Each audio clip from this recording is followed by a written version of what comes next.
Hmm? Traveler in Paimon? I'm sorry. I hope I didn't scare you. Oh, no, you didn't scare us. Just gave us a little surprise. Looks like you've gotten even more powerful now. I don't know. It just feels like it's gotten harder to control. I didn't mean to strike so hard. I'm so relieved you didn't get hurt. It's all good. We've had worse. No, don't worry about that. It's been very stable ever since I got this body. Albedo made sure of that. What you saw just now is something that only started happening recently. Maybe I'm still acclimating or something. I'm sure it'll clear up over time. Anyway, what brings you here? Did you need something? Well... The day that the writer and the watcher crossed paths was the day that the magic known as storytelling was born. So, she asked us to come. Miss Alice? Oh, you too? I guess I really do need to work on my impression. Well, never mind that. It's been too long, Mini Durin. And please, that's Aunt Alice to you. I have brought you and the Traveler together here for a very important purpose. It has to do with your mom. My mom? Indeed, fairy tale author extraordinaire, Anya Marie Andersdottir. See, I knew this would be right up your alley. Now then, if you'll open the book, I will begin narrating.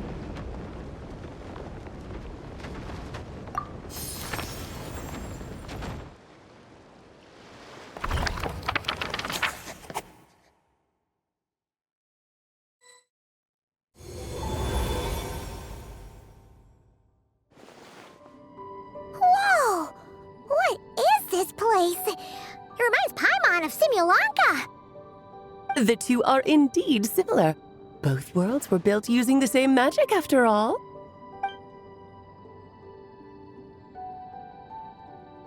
Aha! So it is Alice!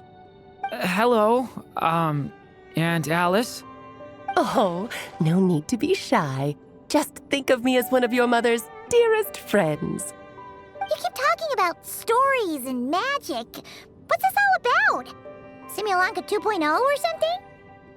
Certainly not. Simulanka was a peerless masterpiece. Without the original author, it would be impossible to create a sequel, even for me. But you are right about one thing. Just like last time, I want to show you a work of magic that has to do with storytelling. What's this? This is your mother's dying wish.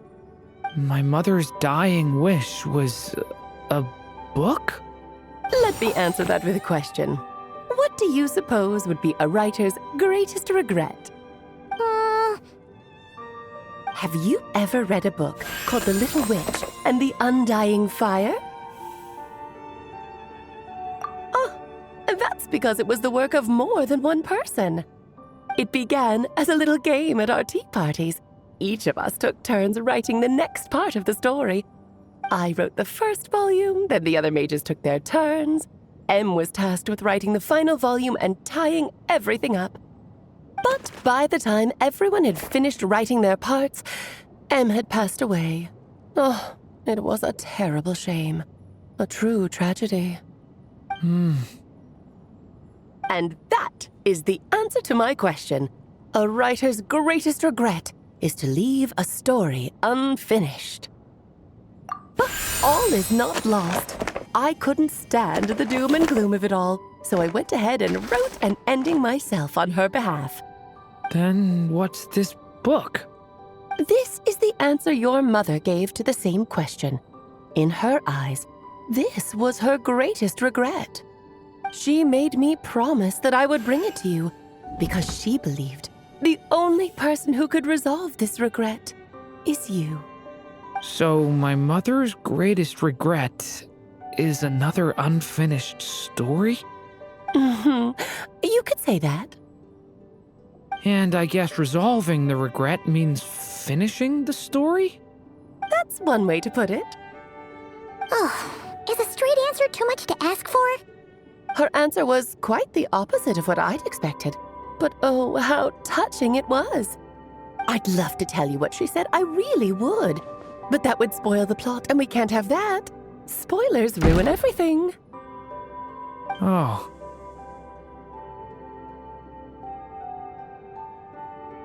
Just think of this task as giving a story a much-needed ending. All I ask is that you do your best. I understand. But I only just started learning human script, and I don't have any writing experience at all. Relax. Why else do you think your dear aunt went and found you two such wonderful helpers? With their experience, you'll have so many story ideas you won't know what to do with them. So don't be shy to ask lots of questions. Yeah. If it's to help Durin fulfill his mother's dying wish, then we're in. Aunt Alice, could I ask, what kind of story was my mother hoping to write? I had a feeling this might come up, but that answer isn't mine to give. You'll have to find it yourself, here inside this book. Don't worry. We'll help you come up with loads of ideas. Yeah, let's find a nice spot where we can settle in and read through this thing. We could even get some snacks, too. Oh, the actual process might not be quite the walk in the park you're imagining, Paimon. Why's that? Because when Em created this book, she borrowed my magic. In other words, it's not a book you can just pick up and read. It's a magical book. Its chapters are scattered through memories of the past. Gather them all, and the book will show you its secrets. So, where are we supposed to find these memories? Em left a trail of clues for each unfinished chapter. Follow the hints, and you'll find them. Oh, and when it comes to adding to the story yourselves, you'll need to use this. And this is... This, my dear little Paimon, is the ink Em left behind. Infused with a little of my own magic, of course. If you're planning on writing something inside the book, you'll need it. It's extremely precious, so be sure to use it sparingly. This is all that's left. So we need to search for the memories and keep an eye on how much ink we're using. It just had to be a wild goose chase, didn't it? Perhaps it's just another form of storytelling. Em was ever so creative when it came to things like that. Just think of it as a little challenge your mom left behind. Who knows? There could even be a mysterious prize at the end of it all.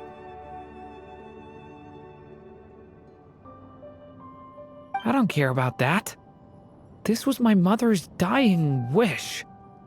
Whatever it takes, I'll find a way. Yep. With the two of us by your side, you'll be just fine. Okie dokie. That should be pretty much all you need to know. Oh, and once the story's complete, do let me have a little look-see, okay? I've read everything she ever wrote, so naturally, I can't miss this one. Yeah. Most of the time, you're pretty hard to pin down. Don't worry, I'll know when you're finished. Just wait for me to reach out. All right, off you go. I can't wait to hear how the story ends.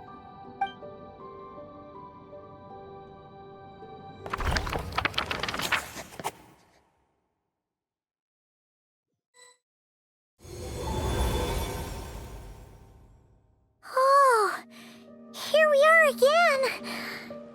Alice's magic really is incredible, huh? Right. Alice mentioned we should be on the lookout for clues. Huh? A corner of repose for countless tales, watched over by the honor of knights. A place for stories to sleep, perchance to dream of ancient cities and the epics of ages past. There, a witch once spent a sleepless night, and all to bring forth a story yet untold. Find the place I speak of, for it is where the seeds of this story lie. Was that a riddle? Where do you think this mysterious place could be? Hey, you might actually be onto something. Guess that means we need to head back to Mondstadt? I had a feeling that's where we would be headed. After all, it's where my mother was from, and I bet it's where she wrote this story, too. Yeah, that makes sense. Still, I feel bad about dragging the two of you along on such a long journey. Don't worry about it. We don't really have much going on right now, so we're all yours. Come on, let's go!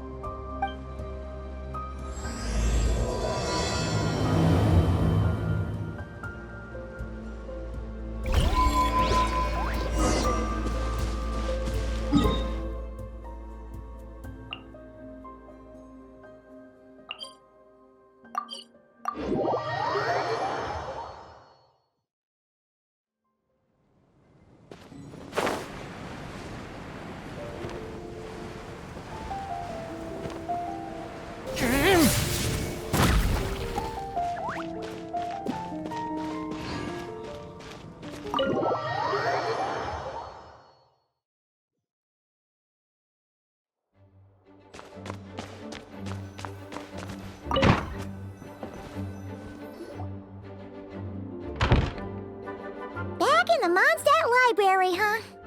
Talk about a trip down memory lane.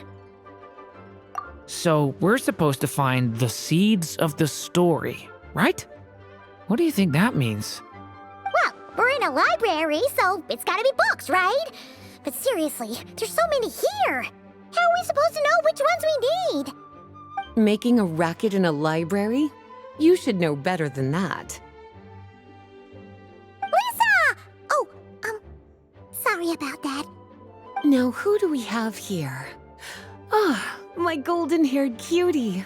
And my little horn cutie, too. Sorry, Miss Lisa. I know you taught me to be quiet in the library, but Paimon was just trying to help. Please don't be too hard on her.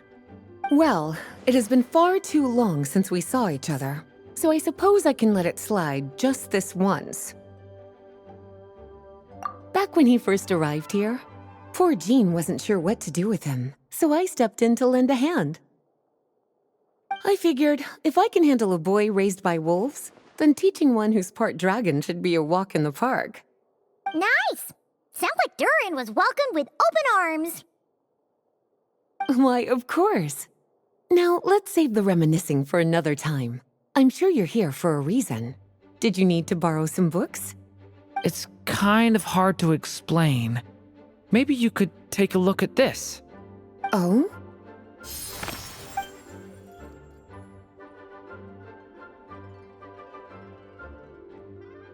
Ah, I see.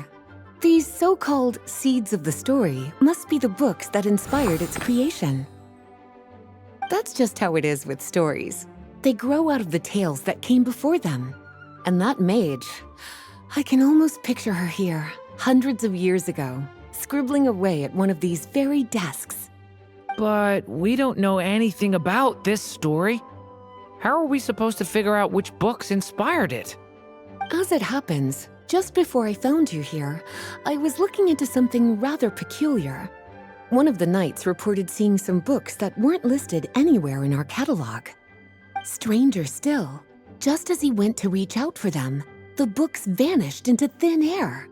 And then a while later, while he was browsing through other shelves, there they were again. Seriously?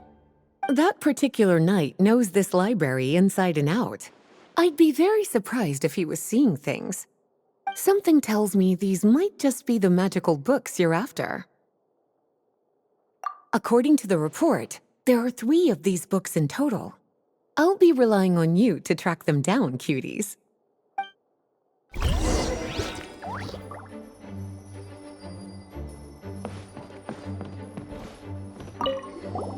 Oh, wait! Did Klee write this one? Should this even be here? We better show it to Lisa.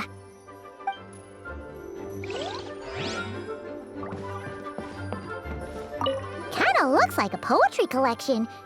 But why is part of the title missing? Let's see what Lisa makes of it.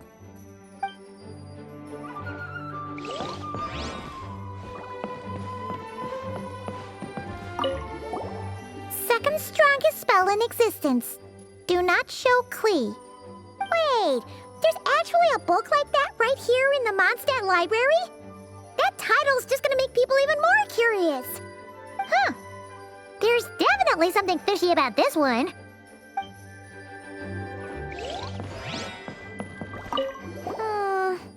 Let's hang on to this one for now. Could be one of the ones we're looking for. It's one of M's, after all.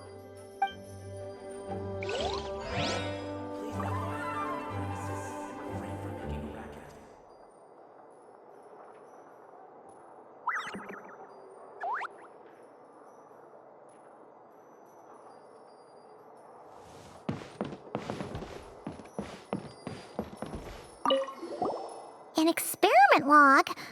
Looks like part of the title's been erased. There's something seriously suspicious about this book.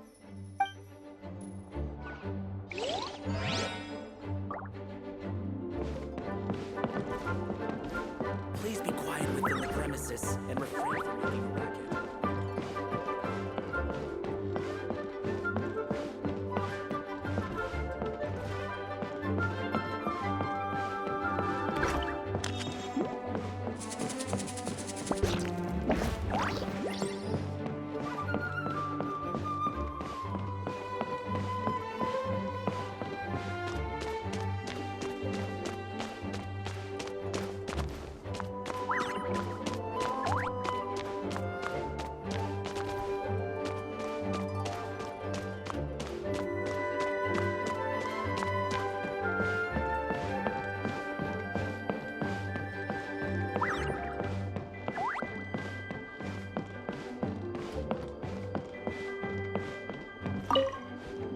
Well, did you manage to find them?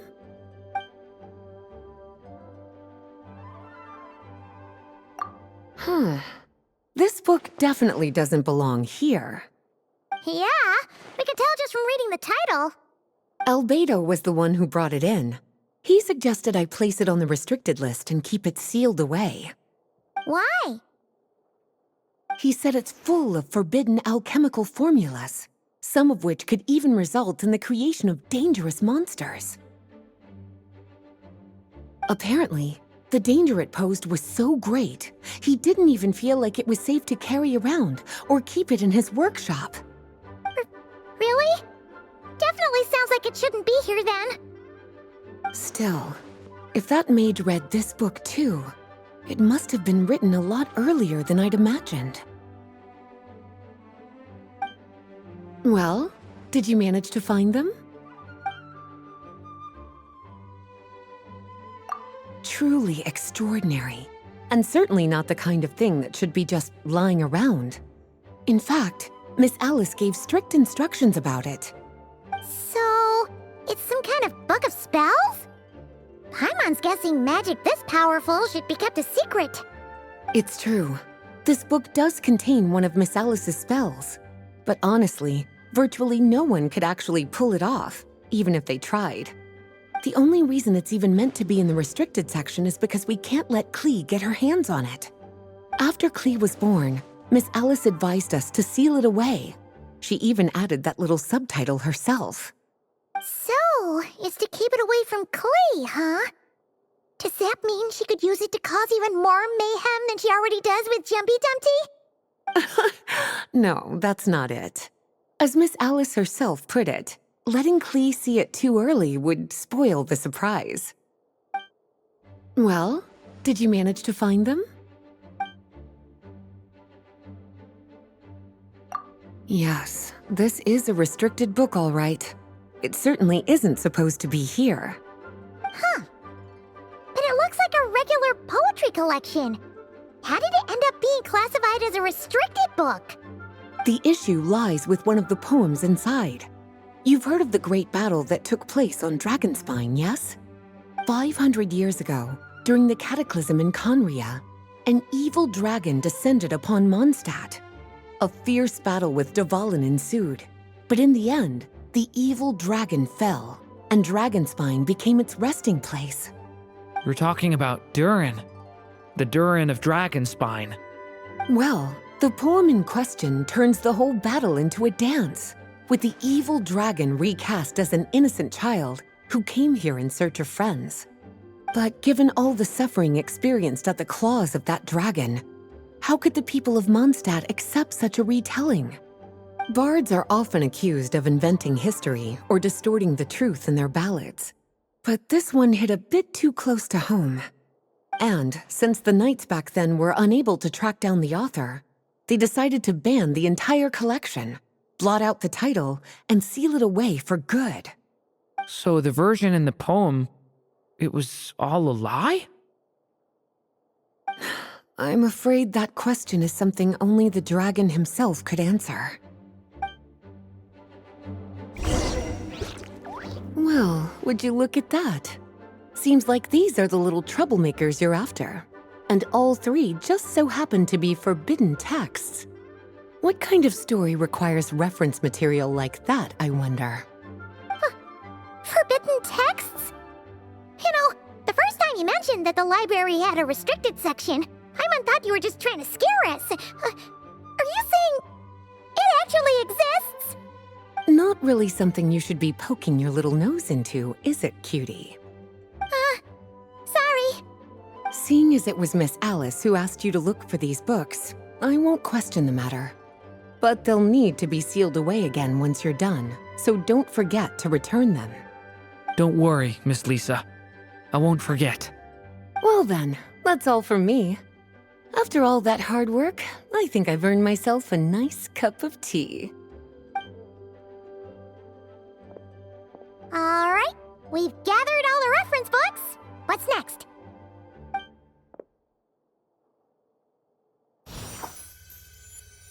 Wait, look!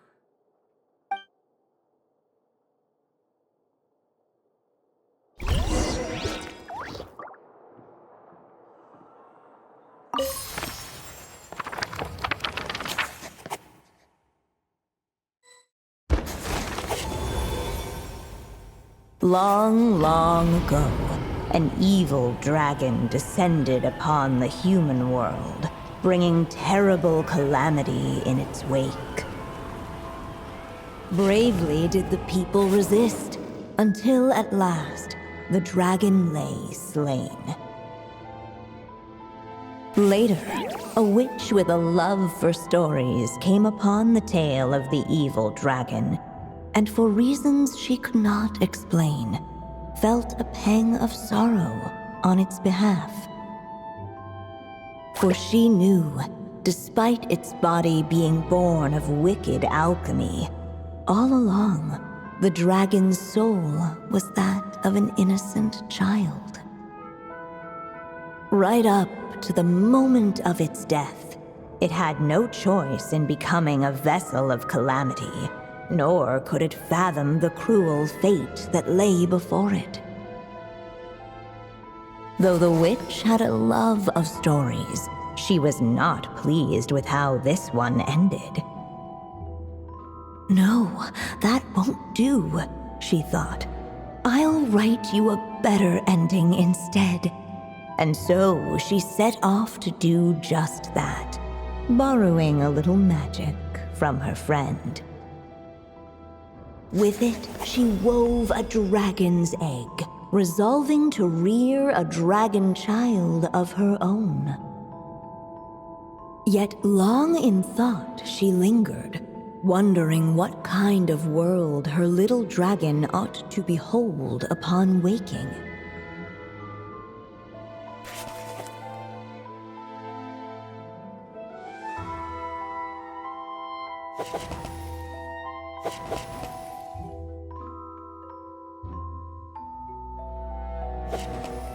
At last, she made her mind up, adorning the cradle with a wisp of woodland air.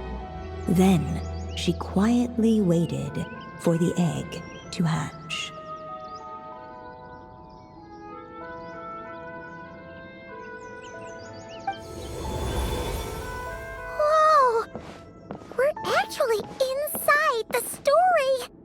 This must be Aunt Alice's magic.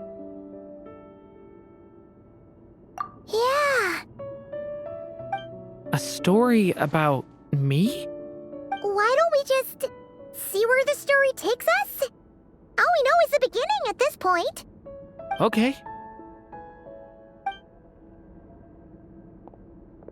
And now a golden-haired traveler, a silvery sprite, and a dragon-born youth step onto the stage.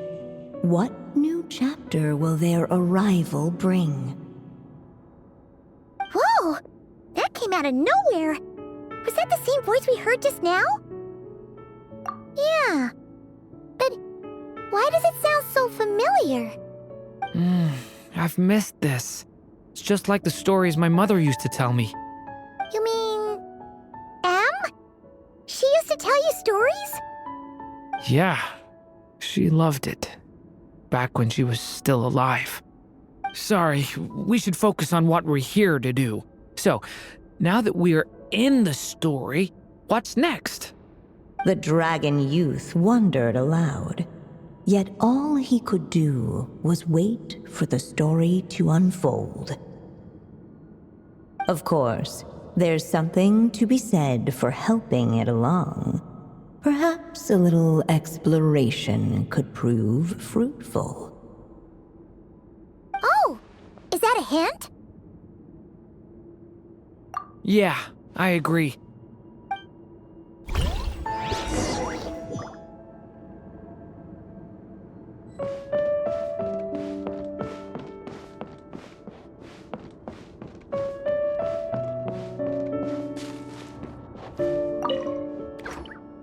This must be the dragon egg, right? Looks like it's gonna hatch any moment now. So we've got a dragon egg about to hatch, a witch who loves stories, and that evil dragon we heard about at the beginning.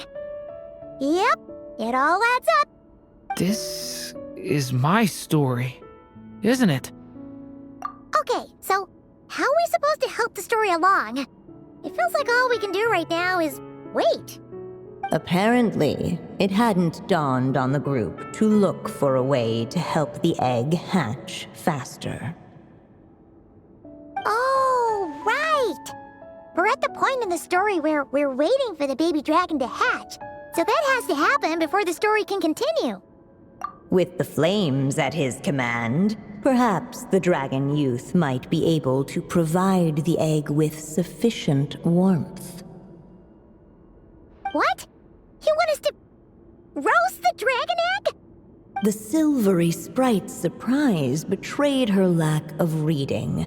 For in countless tales, it is told that only by fire's embrace will a dragon's egg hatch swiftly. Huh, you kinda have a point there. Okay, I'll see what I can do.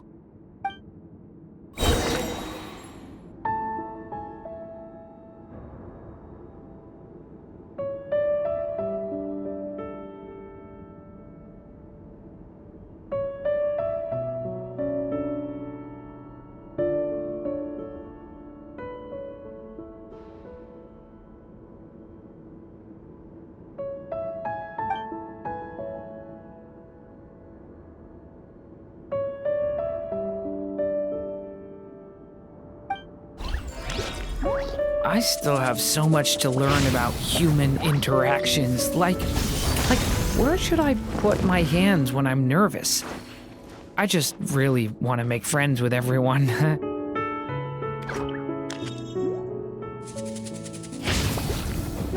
Devouring Claw!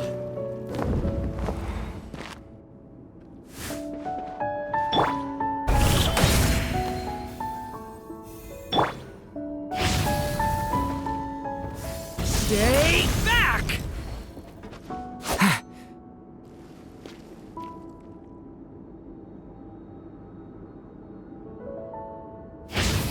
Devouring Claw!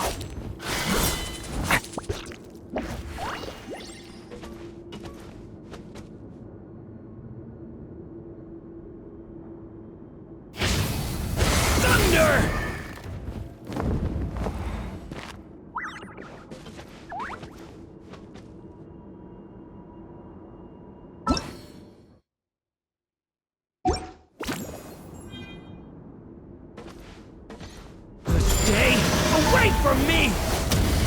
Clearly, both the golden-haired traveler and the dragon youth were eagerly awaiting the little dragon's birth, though perhaps their longing burned a little too brightly. Still, such fiery anticipation might itself become a blessing.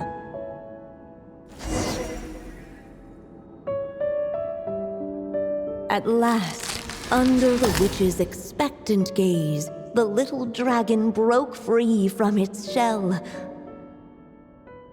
No living being has ever decided the moment of its birth. You were no exception, my child. I brought you into being because I willed it so, just like the witch who created that evil dragon. But I promise you this. Your birth was wanted.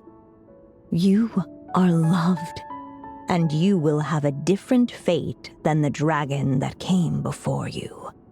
You've never told me those things before, but for some reason, I always knew. Thank you for bringing me into this world.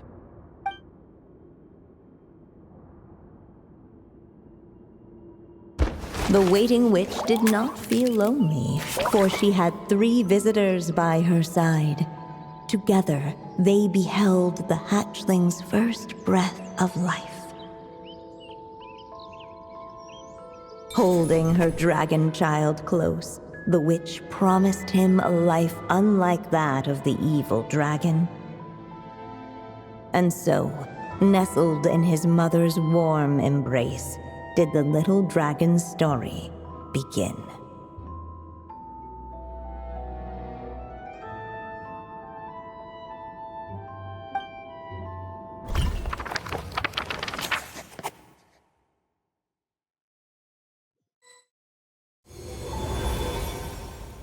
Wait, isn't this Mondstadt? Looks like we're back in the real world. Looks like there's more written on the page now and less ink left than before. So, does that mean we've completed this chapter?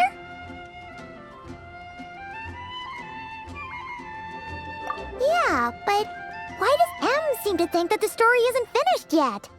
Durin broke free from the curse, came into this world with a new body, and even made a bunch of new friends. That already sounds like a happy ending to Paimon. True. Everything's always so mysterious with these mages. Guess all we can do is wait for more clues. Huh.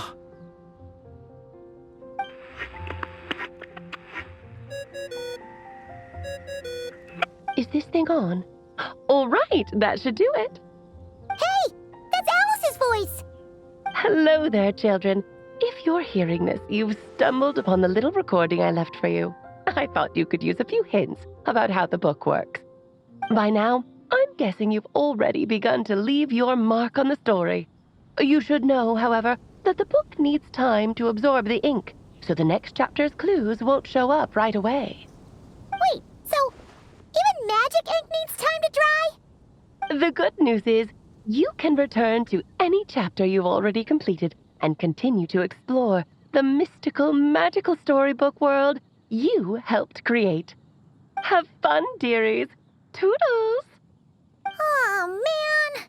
Paimon was so ready to knock this out in one go. Maybe it's for the best. Sooner or later, we'll end up being whisked off to another world again, and if that happens, who knows when we'll be able to come back.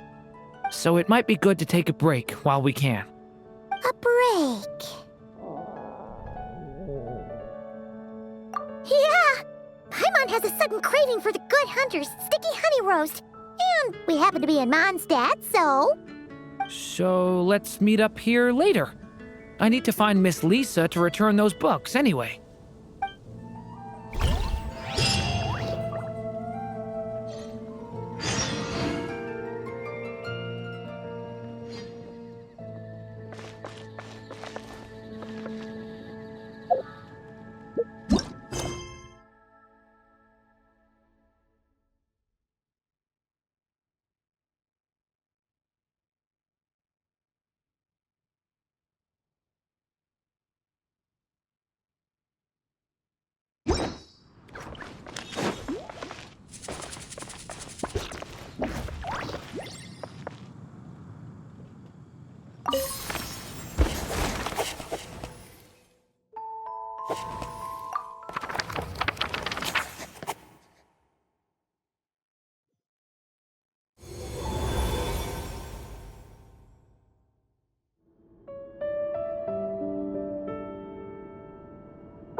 Aunt Alice said we can return to the story world at any time.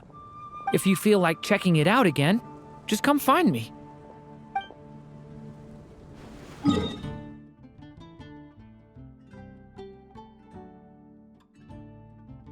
clues for us? We're all set for the next chapter.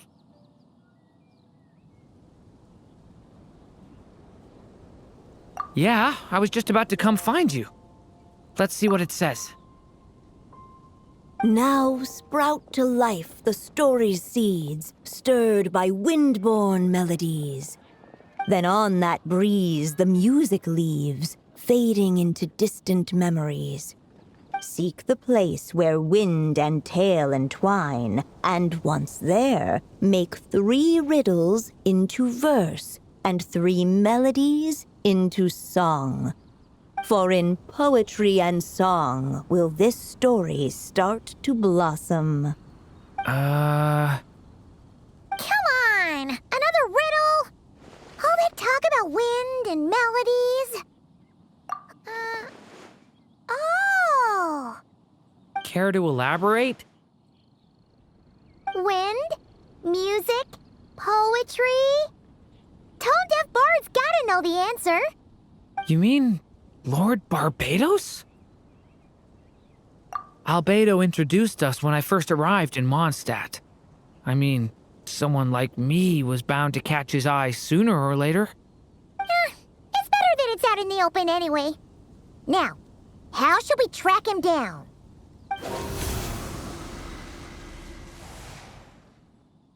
I'm pretty sure he's already caught wind of what's going on here. Why don't we just see where the wind takes us? Ah, right. He definitely makes it easy to forget he's a real god sometimes.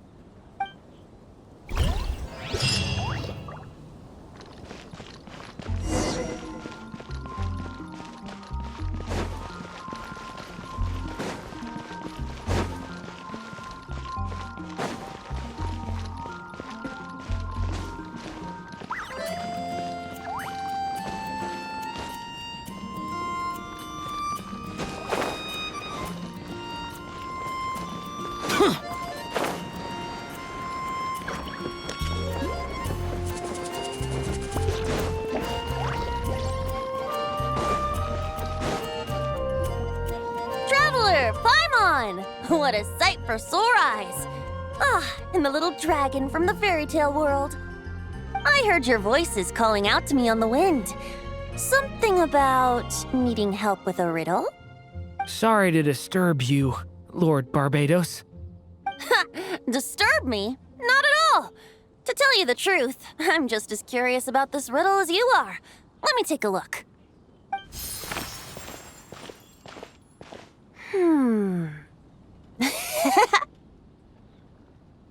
What is it? Did you figure out the answer? 3 riddles and 3 melodies. That sure takes me back. The answer you seek lies hidden in memory. Looks like running to Tone-Deaf Bard was the right call after all. Long ago, those mages came to Mondstadt, seeking to test their strength against mine. But I replied, let us make music, not war, and resolve our conflicts through song. So I strummed my lyre and sang them this verse. O wind, welcome now, my guests. Pass through verdant leaves unseen, where shape your formless self may take, and offer up a graceful scene, a fleeting gift for welcome's sake. Leap at the edge of a sea of clouds, where land meets sky and sky meets ground. There frighten off the noisy crowds and bring my guests a calm profound. Fly beneath the stars up high, where mortal noise is swept aside, that my dear guests with starry eyes may share the dreams they hold inside. Now go to where I vowed to keep a quiet spot for them to sleep. No clash, no contest bars the way. Just tea and mirth to fill the day. There you have it, the 3 melodies. As for the answers to those 3 riddles, I trust you can guess them by now. The woods, the edge of a cliff, and the sky? Correct! Funnily enough, your mother was also the first to solve it, all that time ago. There must be some kind of special rapport between those who write stories and those who sing them. The woods, a cliff, and the sky. Oh! So that's where it is! I suppose the spot that answer points to is where you're headed next. You should know, after solving my riddle, the mages even accepted my proposal and made that location their official meeting spot. And going by what your book is suggesting, once you found it, you might want to try playing the melody I just shared with you.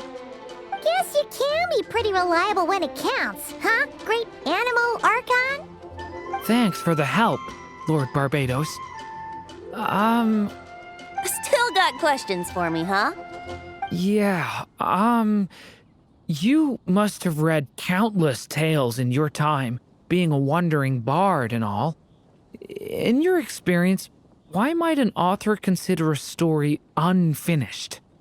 Unfinished? Well, I guess if there's something left to accomplish in the story, or, if the last line goes, "To be continued." Huh? Wow, your helpfulness lasted for like 1 second. In all seriousness, I would think the answer to that question lies in your mother's story itself. It's not my place to pry any further. All right then, we should get going.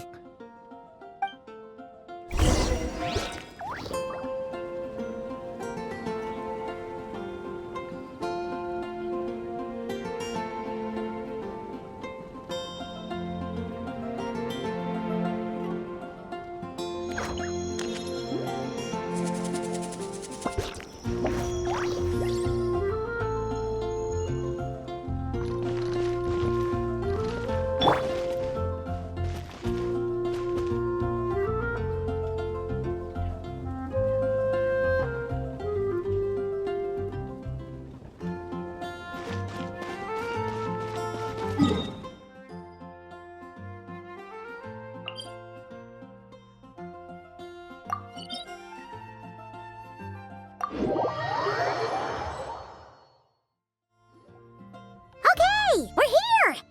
Now, we just need to play the 3 melodies, and we should be able to gather the memories for the next chapter, right? A musical performance? Huh. Out of all the things Miss Lisa has taught me, that's the one I'm worst at.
Even a war that shook the world could not halt the witches' gatherings. Yet even so, with the passing of time, 3 of their teacups no longer came to be set. the witches did not linger long in sorrow, for the Story Witch had brought glad tidings of her own. Born was her dragon child, safe and sound. Her fellow witches offered up their blessings, eagerly debating how to celebrate the child's birth.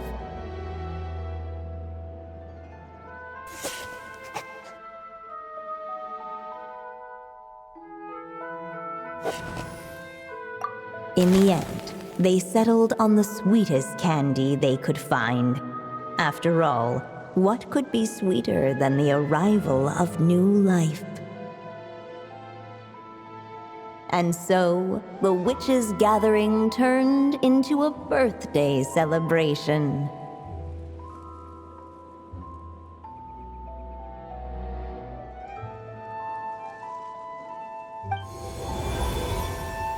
So, we're back in the story world, huh?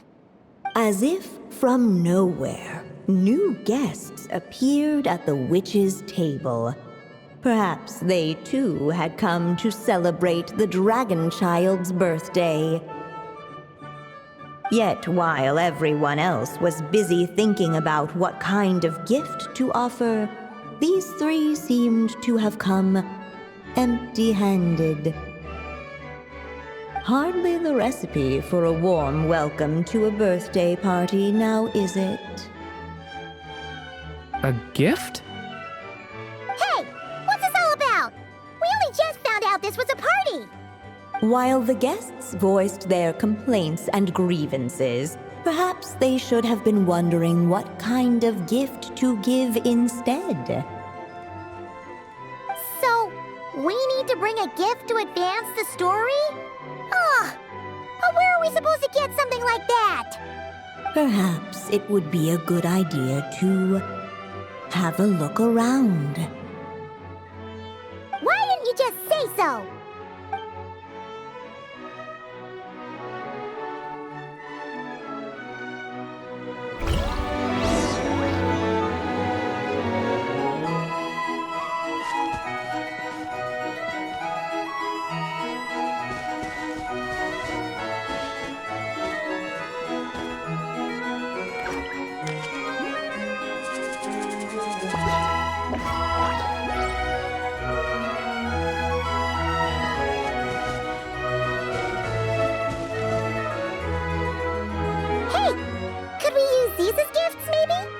At last, the guests found something to give the dragon child. Guess that's a yes then. Which one should we go for? Still, the guests wondered what kind of gift might the little dragon really want. Should they put a warrior's sword in his hand and send him out on an unstoppable quest to save the world? Or perhaps a wandering hero's slingshot and the promise of a life of endless, uncharted adventure. Or maybe even a scholar's tome and the chance to take on all the world's unsolved mysteries. Okay. Wow. That's a lot of pressure all of a sudden. Oh yeah! Technically, we're actually picking a gift for you, so which one would you prefer? You want me to choose? Wow, this feels kinda special. How come? For as long as I can remember, I've spent most of my time living in the stories my mother created. I always thought my mother had everything written out for me already, just like the toy figures in Constellation Metropole. What I wanted to do with my own future. That's something I've never really thought about. What did I want back then? This is the first time I've ever asked myself that question. Sounds like this is the perfect opportunity to answer it then. It's been a while since you left Simulanka, and after everything that's happened, it might be about time to start thinking about your future. Then let me give it some thought.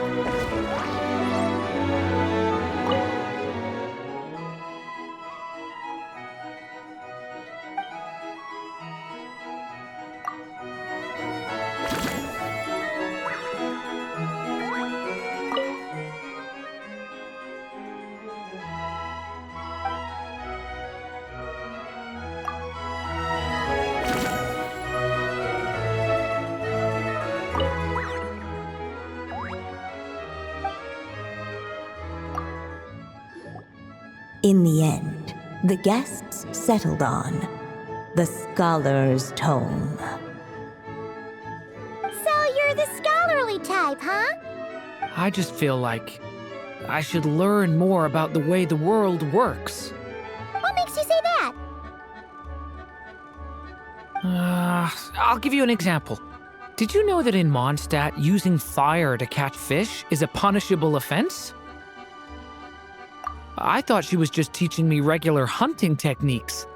It was only after Master Jean caught me and sent me to solitary confinement that I realized I'd misread the situation. So much of what's considered common knowledge in your world just wasn't in Simulanka. So I have to learn, or I'll keep causing trouble for everyone else. Paimon's not sure that counts as common knowledge.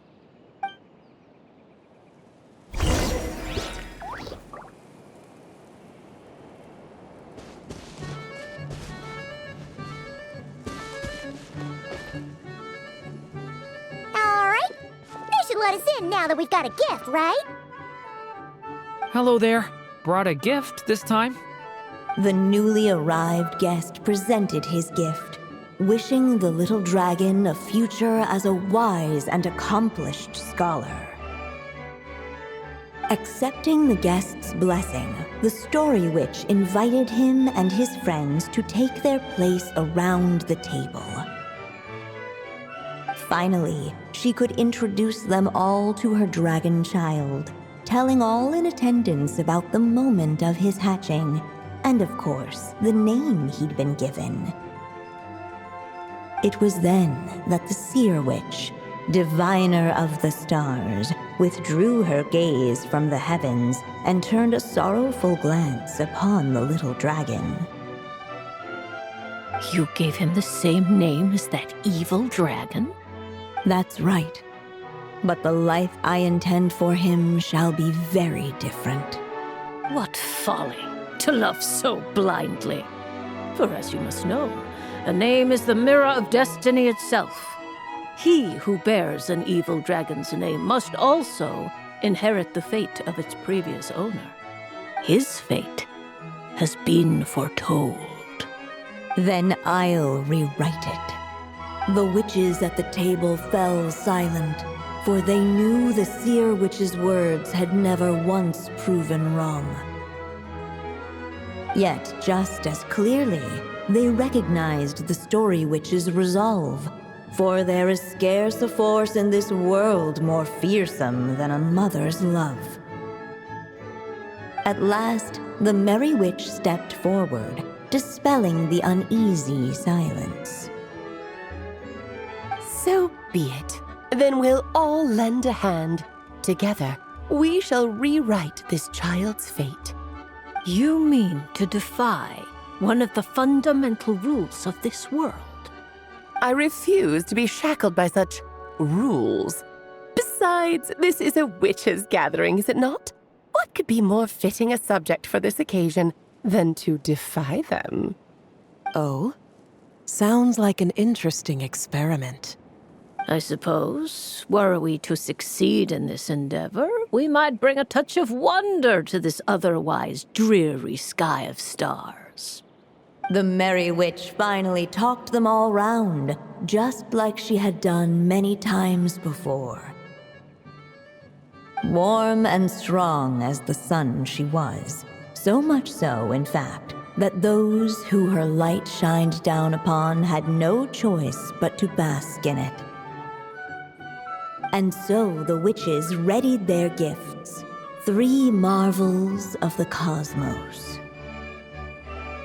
For this child, I shall decipher the ravings of the heavens and lay bare before him the trickery of fate. For this child, I shall leave a formula powerful enough to unravel the very origins of this world, that he may seek another solution for the conundrum of his life. For this child, I shall call upon wondrous magic to make possible his impossible wish. All the Story Witch had was the pen in her hand, yet with the love that flowed from it, she resolved to bring forth a marvel of her own. For this child, I shall leave behind the last story I will ever write, and with it, a path to an ending yet untold. With the witch's blessings given and received, the little dragon's fate at last began to turn. In the midst of the dragon child's birthday celebration, the seer witch proclaimed her prophecy. The child had been given the evil dragon's name, and with it, the burden of its fate. But hearing this, the story witch vowed to rewrite it all, for such was her love and resolve. And so the other witches offered their gifts in turn, marvels as rare as any in the cosmos. Together, they sought to test one of the fundamental laws of this world, in part to support a mother's love, and in part to sate their own curiosity. Oh, and I almost forgot. Our new guests came bearing blessings of their own. Who knows? Perhaps this extra dash of wisdom might be all the little dragon needs to change his fate.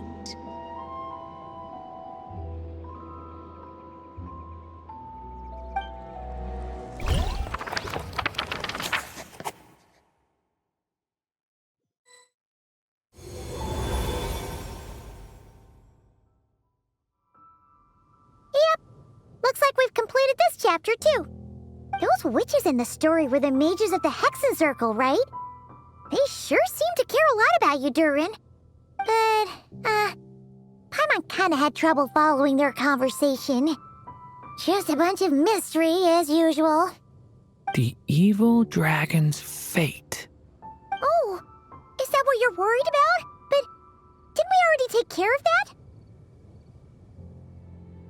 Ah, the mages must have had a hand in that, too.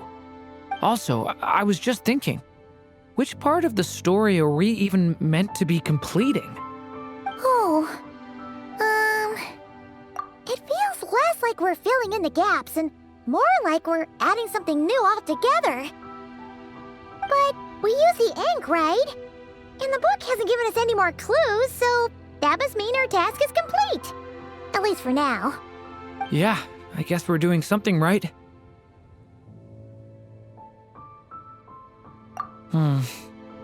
Maybe I'm overthinking things. It's just, this is my mother's final wish, so I don't want to mess it up. Anyway, thanks for all your help. I'll let you know as soon as the book reveals a hint about the next chapter. Okay then. See you in the next chapter.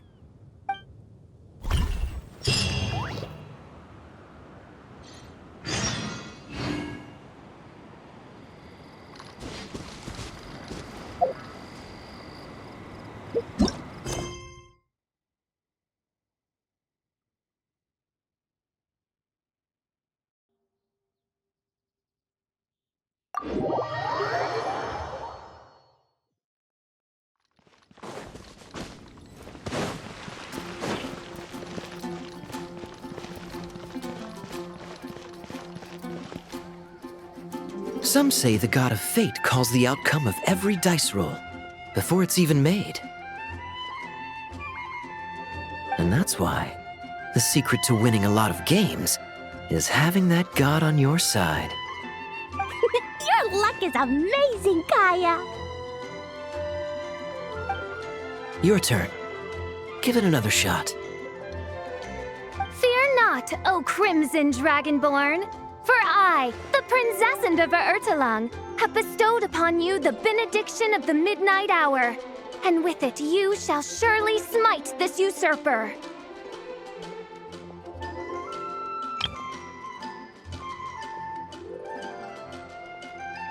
Mein Fräulein means to say she's rooting for you in secret. Oh, and that you must, at all cost, defeat the one who snatched her limited edition card back.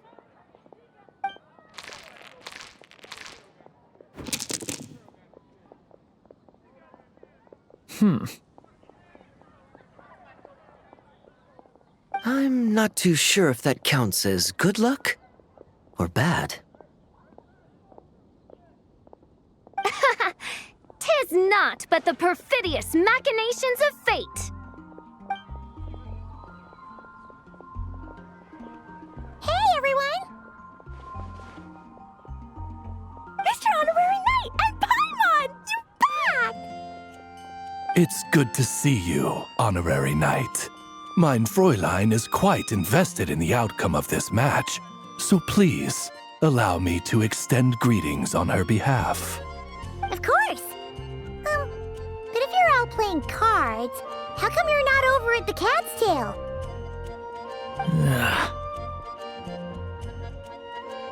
There's something about our horned friend over there that seems to frighten off little animals. Could be because he used to be a dragon.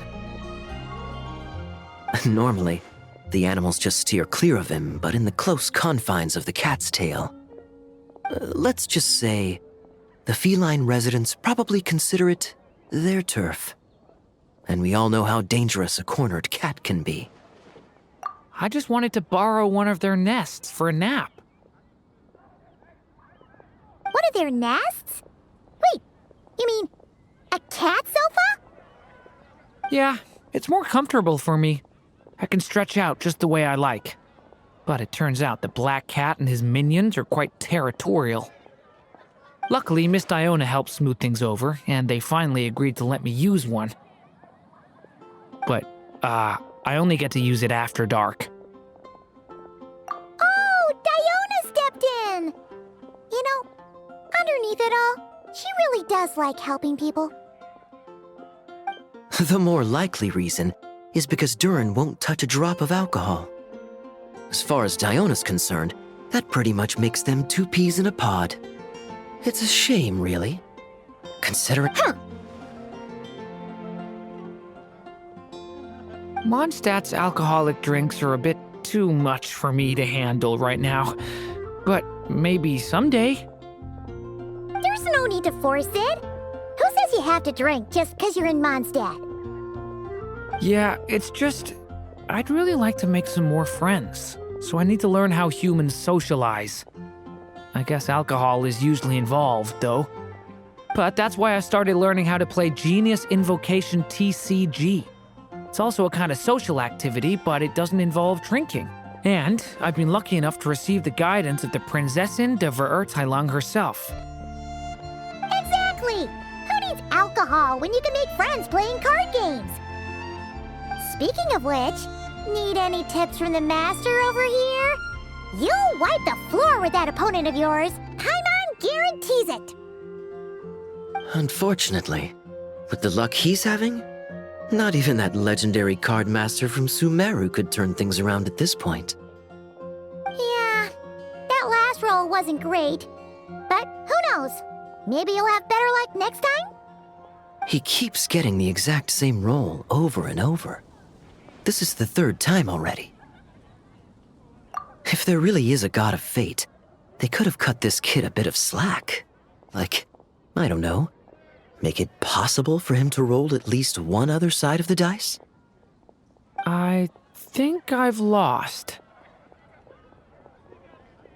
Must even a dragonborn, sanctified by the power of benediction, succumb to fate's insidious snares? Don't be sad, Durin. You'll definitely win the next round. You can even borrow Dodoko if you want. Mom says she brings good luck.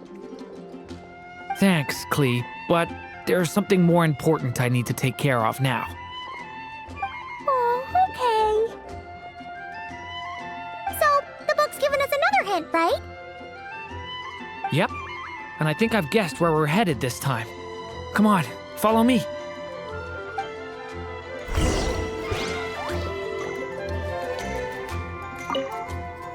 Mr. Honorary Knight and Durin, are you heading off in a big adventure? But Master Jean said I can't leave the city today. Promise me you'll tell me all about it when you get back, okay?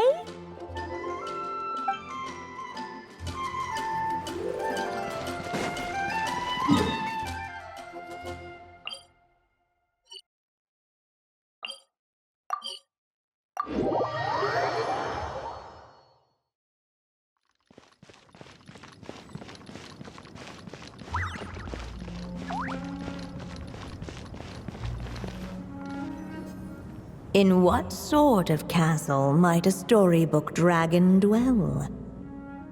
The witch turned to a mighty dragon born upon the wind to seek her answer. From afar, she beheld a solitary castle, standing lonely beneath its wings, and wrote it into words. Its walls kept out the wind and rain, yet also cast a solemn shadow. Enveloped by their shade, the story's boughs were lulled into a torpid slumber and reached no further skyward. So that's the clue. I think we're meant to find a place where dragons live, and this time, in the real world. I asked around, and it just so happens that there's a place like that in Mondstadt. Yep, that checks out. I've heard that the dragon here is called Dvalin, and that he's a magnificent creature. I hope I get the chance to meet him. Wait a second. Do you think having the two of them meet is the best idea? You know, considering everything that happened in the past? How would we even explain everything to him? Well, if we do run into Dvalin, it should turn out okay with us there at least. Is something wrong? Nope. Let's go!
So, this is where Dvalin lives?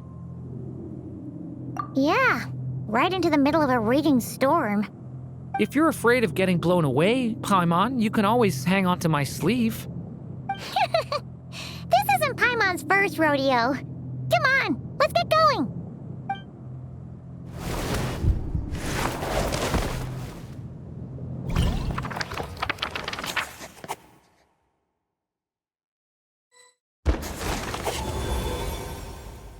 The little dragon grew with each passing day, and the story witch, who loved him dearly, built him a big, beautiful castle. Yet in the end, she herself succumbed to time's merciless march, setting forth on a journey to a place beyond even the stars. All of a sudden, the little dragon found himself alone. He tried leaving the castle to make some new friends. But already he had grown the claws and scales of an evil dragon, just as the prophecy had foretold. Afraid he might hurt someone, the gentle little dragon hid within the castle his mother had built, and came forth no more.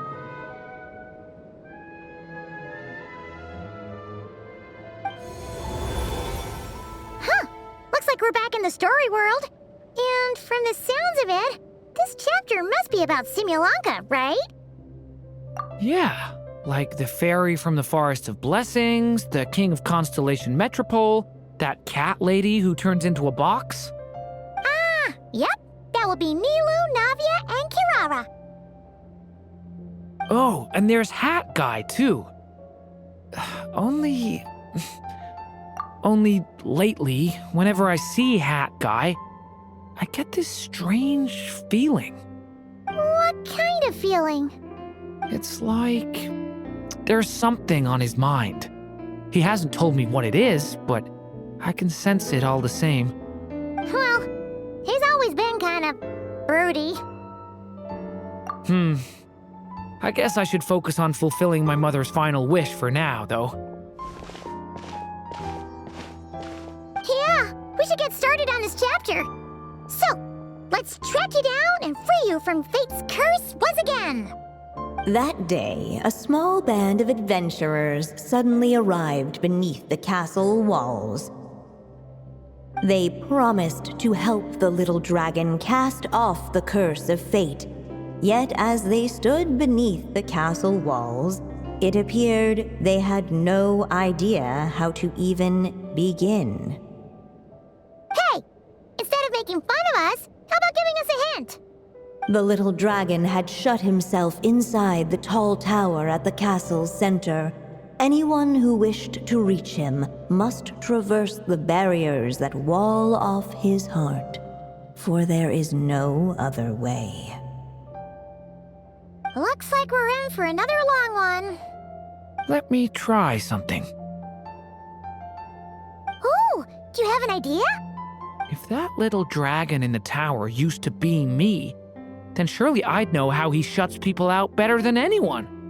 Come on, follow me.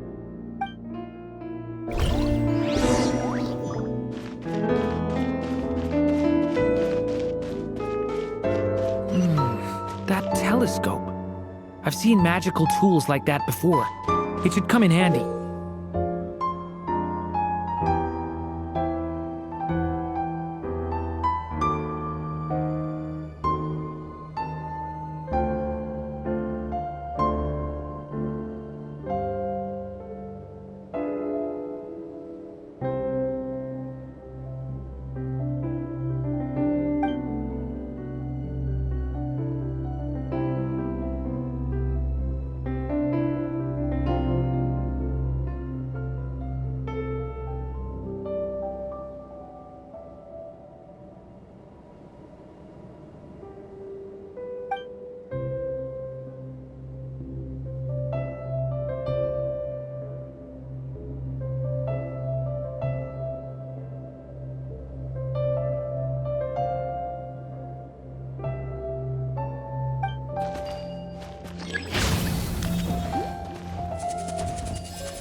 We can get past the obstacles ahead by using these blocks to jump upwards.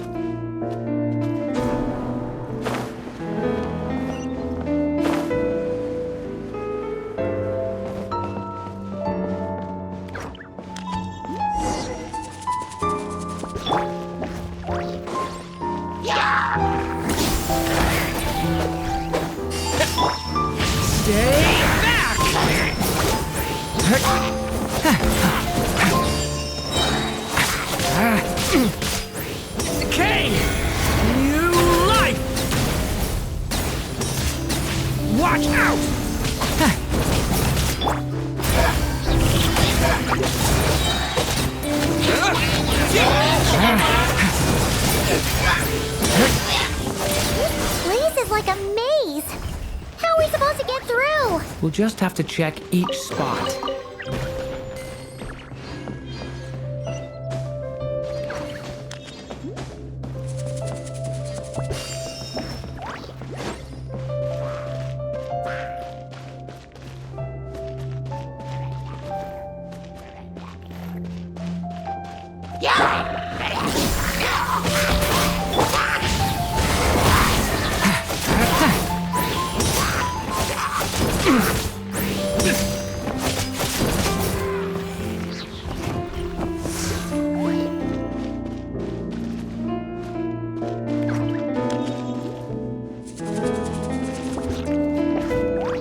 be able to use this block somewhere.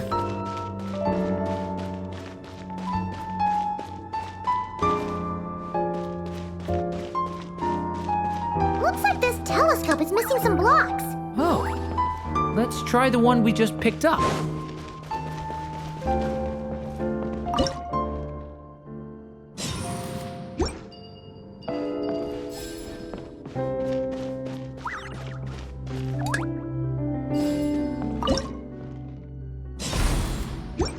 Still not enough.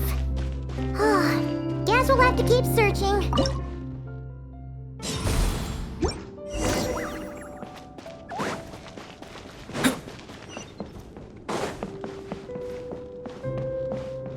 Look! Seems like someone's stuck down there.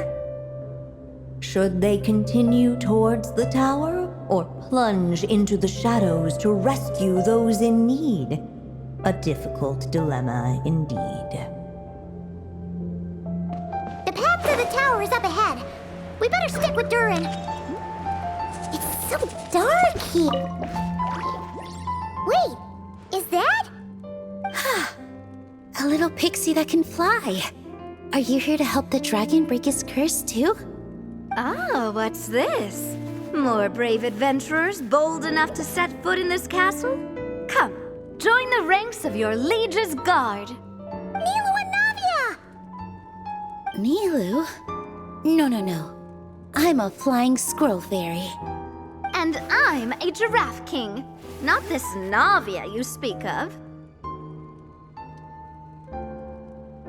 That's right. Oh, and don't forget Catbox Lady. Are you friend or foe? Friend! Definitely friend, Miss, Catbox Lady? Yeah, Simulonka is a big part of Durin's story. So, guess it's no surprise the people we were with there would make an appearance. Okay, I think I get it now. Flying Squirrel Fairy, Giraffe King, Catbox Lady, please follow me. The shadows cast from the high walls of the tower were manifestations of the dragon's loneliness, barring the path of any visitor who wished to be his friend. The group of brave creatures sought to aid the little dragon in lifting his curse, yet without light to lead the way, the group was trapped, waiting on a miracle. These shadows are blocking our path. It seems like the little dragon is afraid to meet us. If only we had more firelight. But you three don't seem to fear these shadows. What? Because I carry more than enough firelight for all of us. Besides, even though we're here to complete the story, who says it can't look a little different this time? Before I met you all, I was so sure I'd never make a single friend. I pushed away anyone who tried to get close, until some kind of miracle brought you to me. This time, allow me to return the favor. I'm not sure I followed all that, but you want to help the little dragon break his curse too, right? Yes, so please, come with me.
Stay back! I don't want to hurt you. Loneliness and fear had built a cage around his heart, shutting out all who would look upon him. And thus, all the adventurers could see was his shadow. Don't worry, we can help you! Don't come any closer! And that was the last the little dragon spoke. How are we supposed to persuade him if he won't even talk to us? If you can still hear me, please listen to what I have to say. Your claws and scales aren't some kind of inescapable curse, you know? You'll overcome it one day and make lots of new friends. I'm sure you think I'm lying. After all, no matter how many times you've tried to break it, nothing's ever worked. But this time is different. I brought your friends here to see you. Oh, what did you say? Hi, little dragon. I'm the Flying Squirrel Fairy, and I'm here to help you lift your curse. Will you talk to me? And I'm the Giraffe King. Don't be afraid, little one. We're not afraid of you. I'm just a cat in a box, but I'd very much like to be your friend too. These are my friends? Yeah, they're your friends in the future you've been trying to avoid. I can promise you that. They're reaching out, so you just have to ask yourself one question. Do you accept? After a long silence, heavy footsteps echoed from the tower's shadows. But still, the one who made them refused to step forward. Though the cage to his heart had been unlocked, the little dragon remained ashamed of his claws and scales. How can I face my friends like this? Don't worry, little dragon. We're gonna offer up our blessings and make a wish to the goddess of fate to release you from your curse. Yeah, just like last time! Make a wish?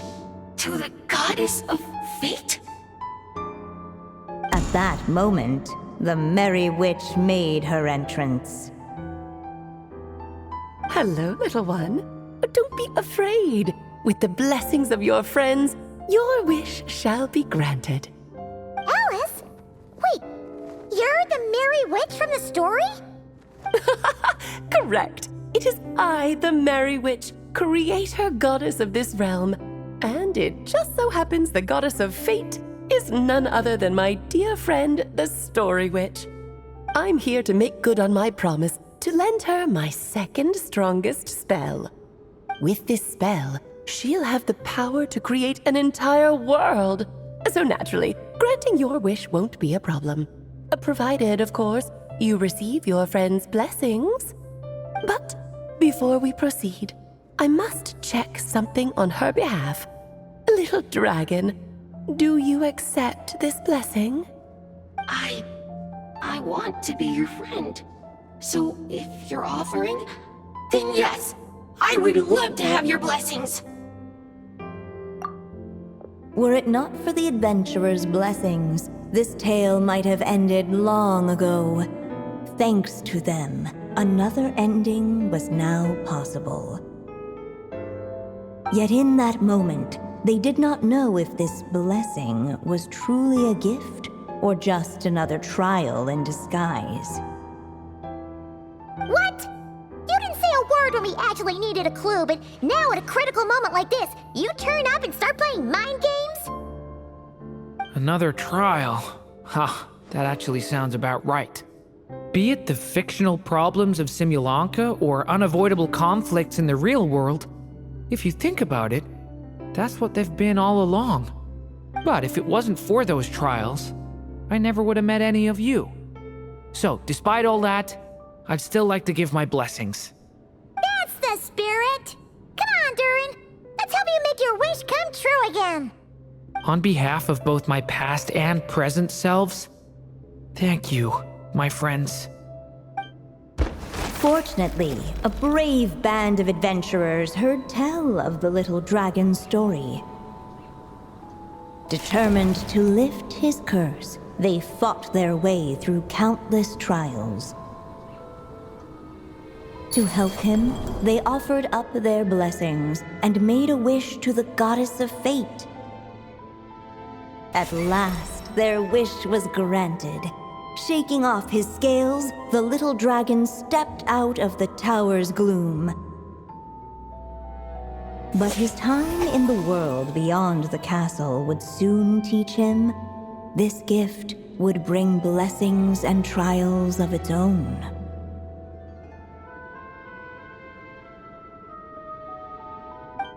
And as far as the little dragon was concerned, the tricks of fate had just begun.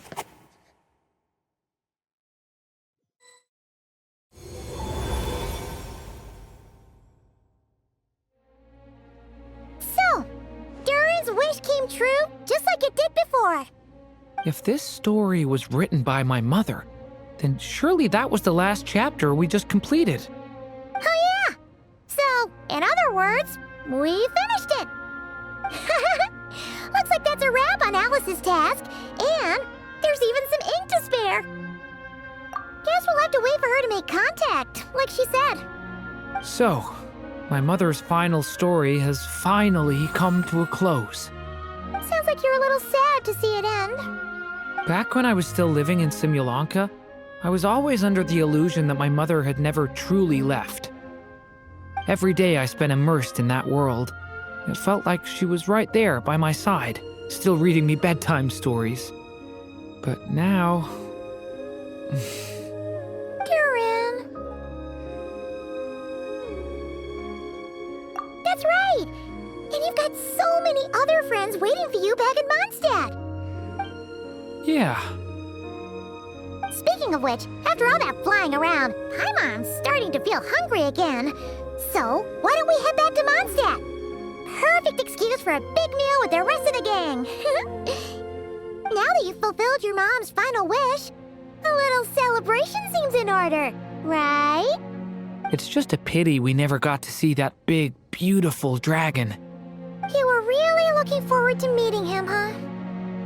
He might not be here all the time, but Paimon's sure you'll get a chance at some point. All right, no worries.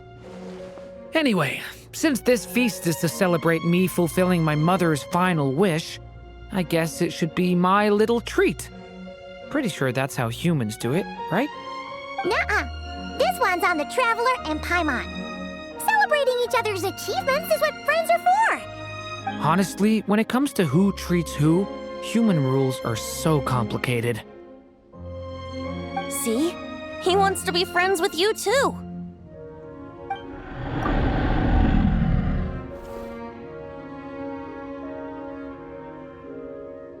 But the moment hasn't come. At least, not yet. In any case, the story should have a better ending this time, don't you think?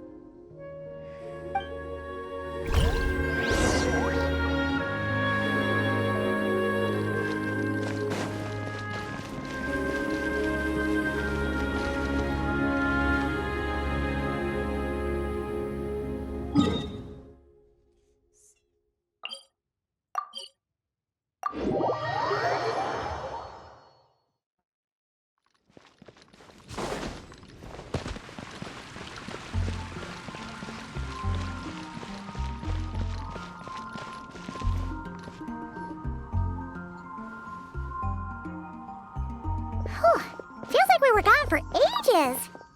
Hopefully, everyone's still here. So, your adventure was a success, huh? Want to grab a drink to celebrate? Absolutely not. No booze allowed. Mr. Honorary Knight, Durin, I want to hear all about your big adventure.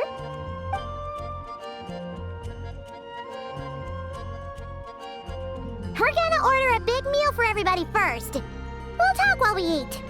Yippee! Excuse me. Did I hear you call him Durin just now? But wasn't Durin the evil dragon that fell on Dragonspine? Come on, miss! this Durin isn't that evil dragon from Dragon's Spine. Albedo said... well, it was kinda confusing. But anyway, it's super cool. Oh, is this your first time meeting him, Marjorie? No wonder you're getting him confused. Still, even if you hadn't met him yet, shouldn't you have heard about him at the very least? At this point, pretty much the whole city has.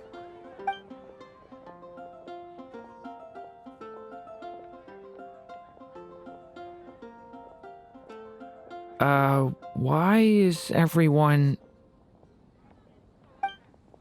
So, what exactly is his connection with the evil dragon?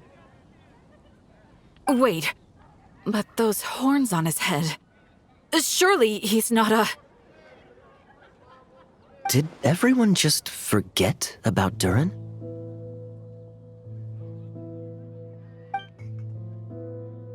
No, that can't be.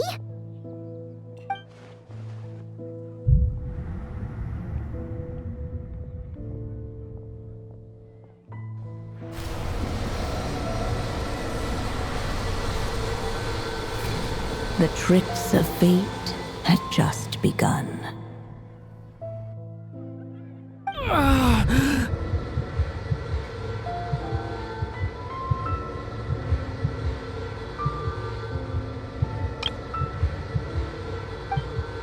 Watch out!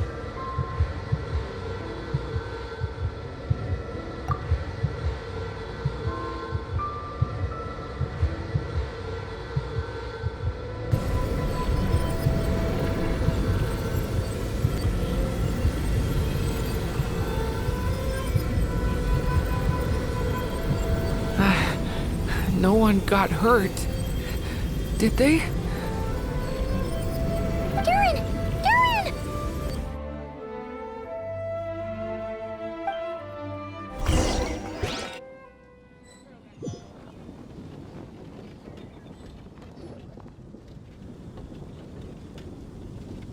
I just had Barbara check him over. He's not badly hurt, but he seems to have burned through a lot of energy fending off some kind of dangerous power. He'll need some time to rest before he wakes up. So, can someone explain what's going on here? It seems like, aside from Durin's close acquaintances, the people of Mondstadt have forgotten everything about him. How could that even happen? Worse still, the abyssal power within him is showing signs of extreme instability. Could be a separate issue, though. I'm not sure. If the abyssal power inside him spirals out of control, Mondstadt will be in grave danger. I completely agree. All right then. As acting Grand Master, I'll send a letter requesting Albedo's immediate return. Until then, the Knights will watch over Durin. That's pretty much all we can do right now. Also, allow me to look after this book for now. If you need to consult it, just drop by my office. Do you think the book might have something to do with what's happening? It's just weird that Alice still hasn't contacted us. Maybe we should head back inside the book and take another look.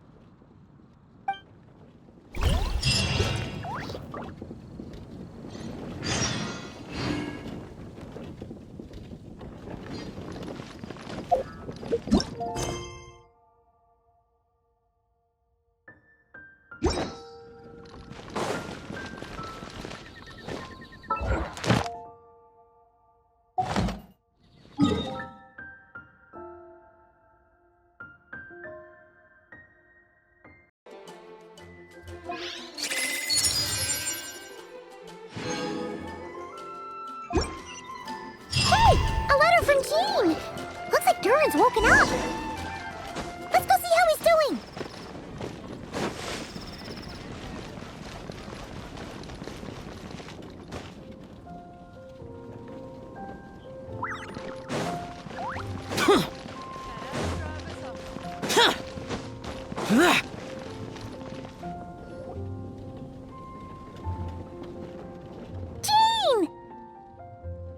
Hello, you two.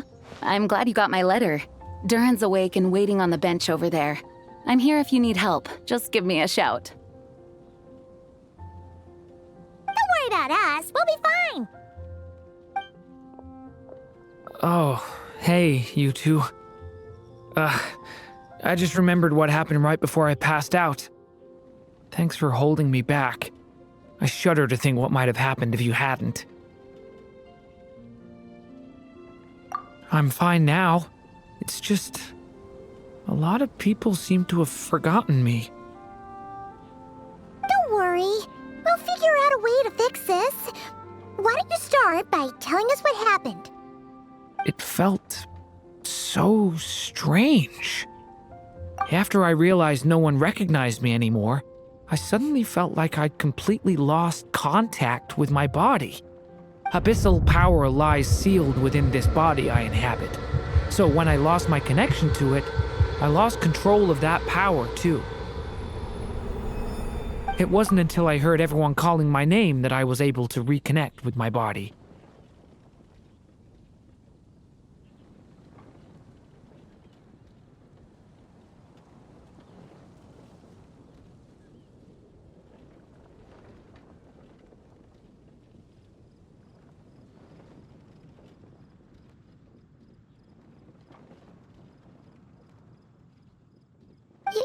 You lost contact with your body? Does that mean there's something wrong with it? Sounds like we need Albedo more than ever. I don't think the problem lies in Albedo's alchemy. Huh.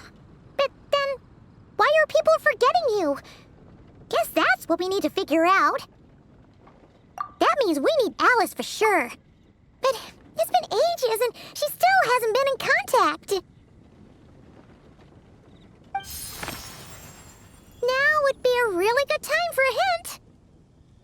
How could the story's budding branches even hope to reach beyond the towering walls?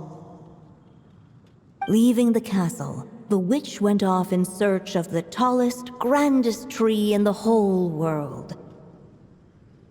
High up in the canopy of that tree, she sought a resting place, a refuge where the little sapling might take root.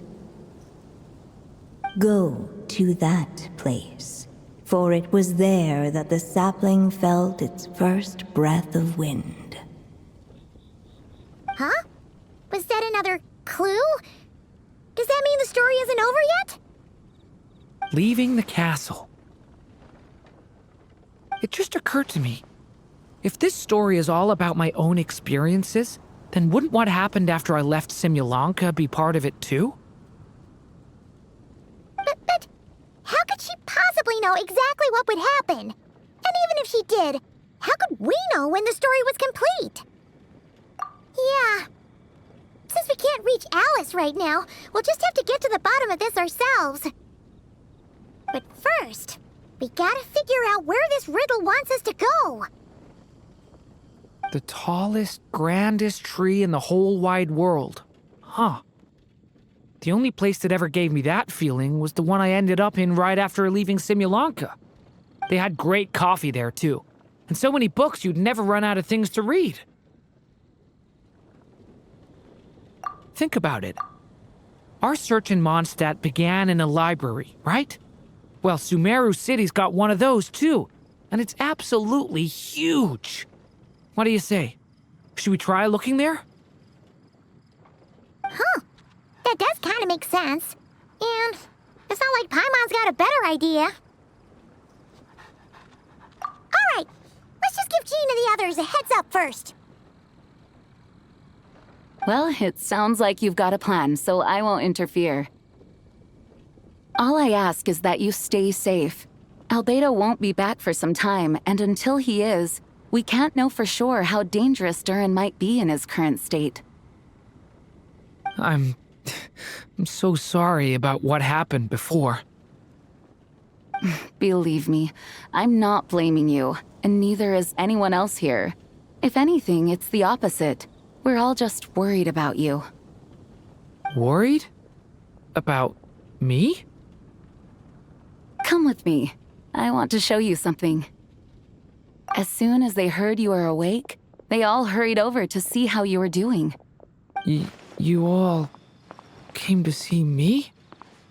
A little birdie told me you're working on finishing a storybook. So maybe all those people losing their memories is just a plot twist waiting to be resolved. Miss Lisa, you always seem to know how to put my mind at ease. Please, everyone, don't worry about me. When I get back, I'll find a way to complete my mother's story, and the one we started, too.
Whew.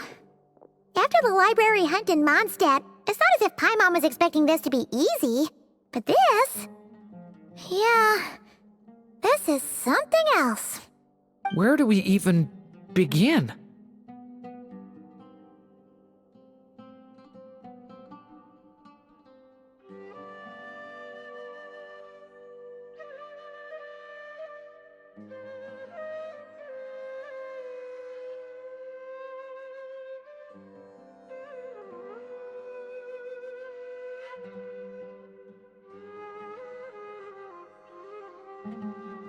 Even the clue this time seemed kind of cryptic.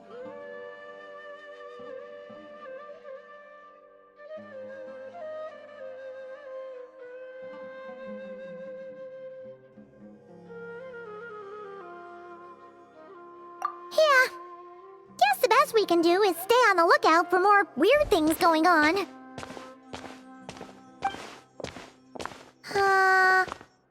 Huh? Sorry, what was that? I'm here to return Volume 5.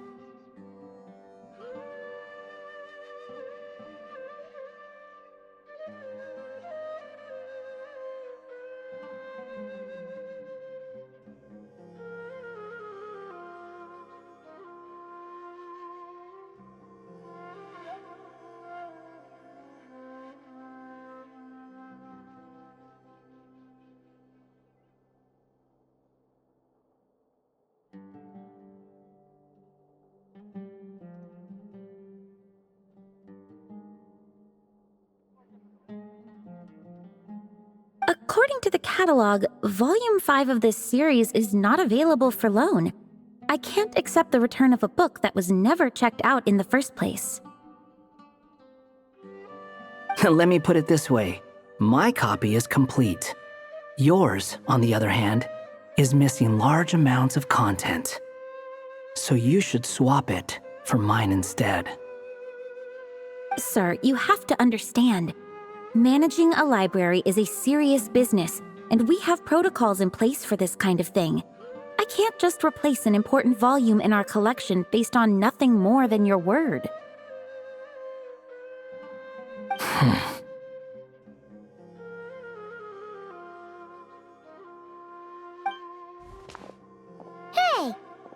with the Wandering Tom Dragon. Oh, it's you. And, what is it you're doing here? I'm a traveling scholar, as you know. Isn't a library the most natural place for me to be? Well, the last time we saw you was all the way in Notcry.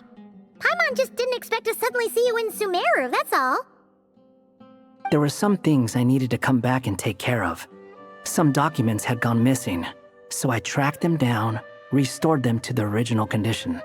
And now, I'm here to return them. And considering what I'm planning to do next, it feels like a weight off my shoulders. What's going on with you, huh? You look like a kicked puppy. Hat guy. Ah, at least you haven't forgotten about me. What's that supposed to mean?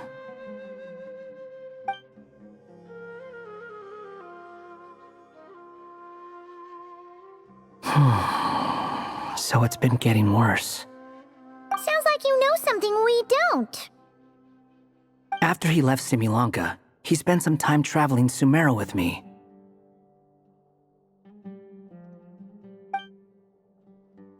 I was working on several texts at the time, and I stumbled upon something strange. Anytime Durin of Simulanka was mentioned, before long, the record would disappear. Which means, all the remaining records on Durin are about the evil dragon that fell on Dragonspine. How did you even discover that? If I remember correctly, Hat Guy loved the time he spent in Simulanka so much that he started writing a travel log. That's besides the point. The fact is, you're not affected by the ley lines of this world. I'm sure you can grasp the implications of what that means. His case is different from mine. It's more like the world itself refuses to accept his existence. It started with a few written records, but now, it sounds like it's spread to people who never met him or didn't know him well. At this rate, the whole world might forget him altogether. The whole world? But that includes all my friends in Mondstadt, and even Hat Guy, too. So that's what you've been worried about all this time? Why didn't you just tell me? There are more important questions right now, like figuring out how to fix this. That mage clearly cared a lot about her child. She left that book behind for a reason. If you want answers, isn't that the place to find them? You think that didn't occur to us already? Problem is, we need to find the memory that unlocks the next chapter first. Mind if I take a look?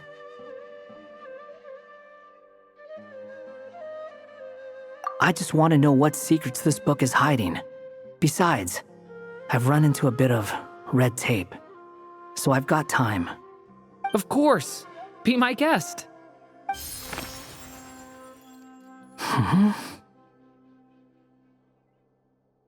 So, the memory we've been looking for was about you all along?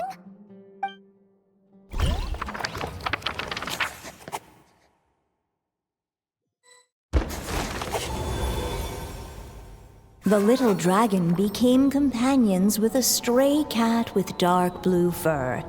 It was a friendship born of all they had in common. He left his castle at the stray's invitation, setting out to explore the world beyond its walls. There, he grew fond of the outside world, eager to make friends and share the story of his life. Taken by the dragon's story, the stray tried to write it down. But he soon realized that no matter how he tried, it would always warp into the evil dragon's tale.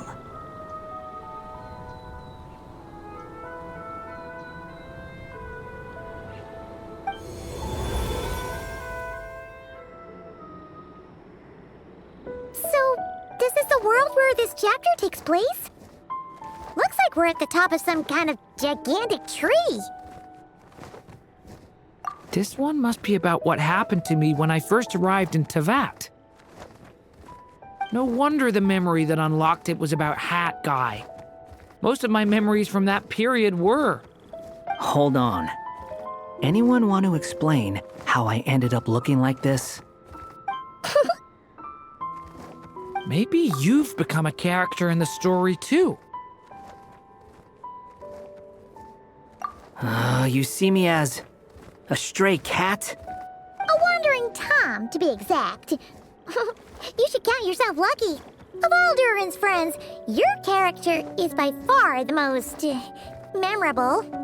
Maybe it's because I've known Hat Guy for longer, so my impression of him is more vivid than the others. Vivid? Then how come you haven't changed one bit? Guess that means the impression the Traveler left was so vivid, it didn't need changing.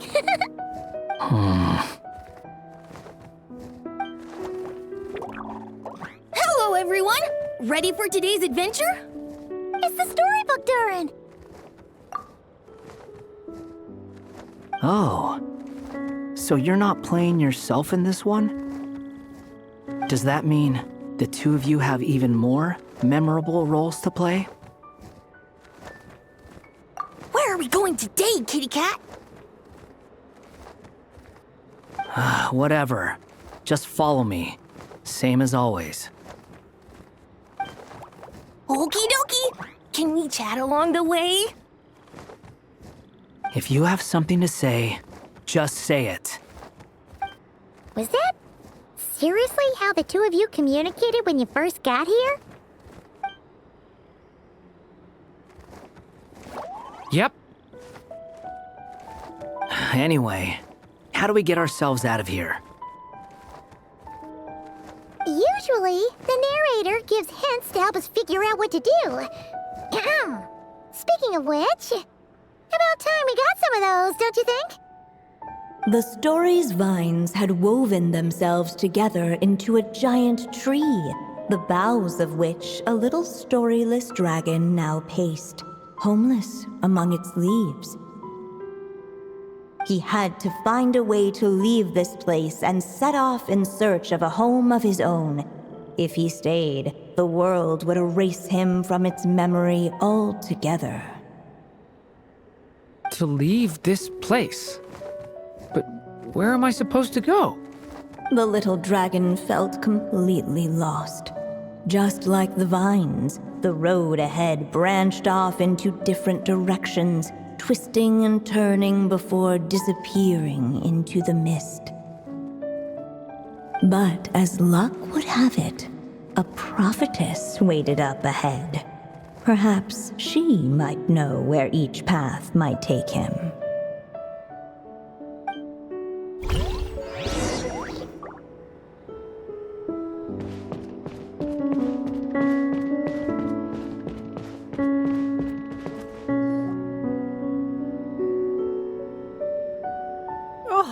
You must be the little lost dragon. It's true. My friends and I are lost. This meeting was no accident. The prophetess was in fact the seer witch, here to present her promised gift. The seer witch? Oh yeah! That's Mona's teacher, right? The old hag? Insolent child. I am the seer witch, your prophetess, not some old hag. Sorry! Now, little lost dragon, I have come to bestow the gift I once promised. A prophecy. A prophecy? Hear me now, for my prophecy is this. One day, the dragon from beyond the castle shall be reborn, and none may avert its coming. The wind took the prophecy and swept it off into the distance. And so, the little dragon was shown a path to wander.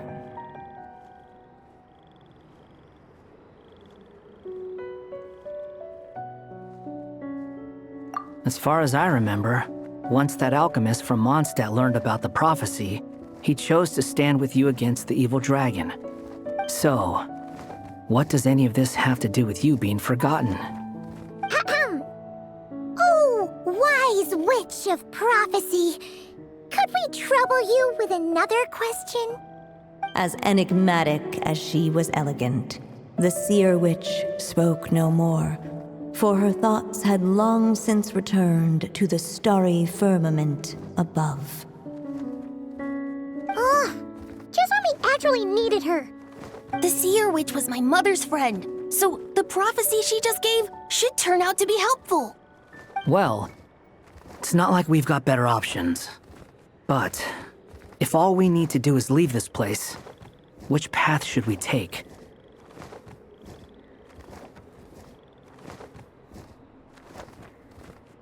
Why don't we take a look around?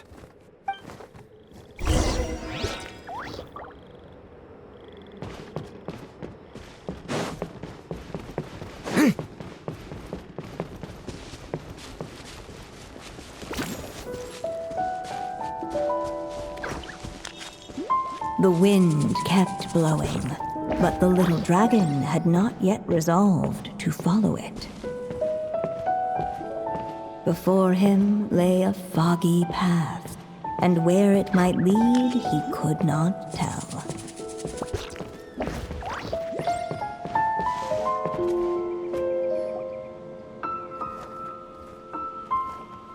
If we go this way, we'll be heading back to Mondstadt just like we planned.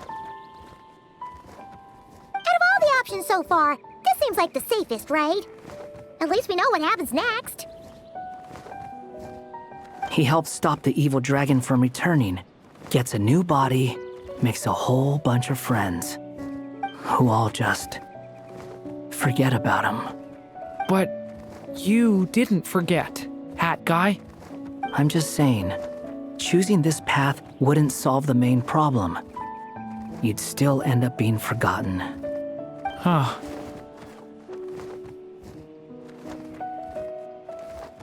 I'm not against choosing this path. I just wonder what secrets it might be hiding. Let me think about it.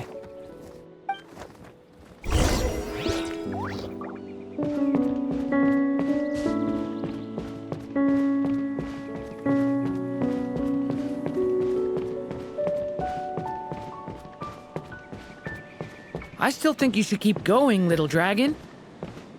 If you leave the castle, you can accomplish something amazing and make a bunch of friends along the way. Really? Then let's go! Unable to preserve his story, the little dragon wandered astray. Fortunately for him, a certain prophetess had left behind a prophecy to guide him. The wind took the prophecy and swept it off into the distance, and so the little dragon was shown a path to wander. Following the wind's guidance, the little dragon made his escape. In turn, the prophetess affirmed the little dragon's choice, leaving an extra secret as her parting gift. Now that you've made up your mind, I shall keep my promise by explaining fate's little trick. Long, long ago, the gods of the high heavens gave the world outside the castle a magic of its own. They called it storytelling. It was a magic of almost unshakable power that governed how people met, grew close, and understood one another. Each person had a story meant for them and them alone, one whose ending was written in the heavens long ago. In truth, your story and the evil dragons are simply two versions of the same tale, and that is something the magic of storytelling cannot abide. Beyond the castle's walls, your story cannot take root, for the evil dragon's tale has done so already.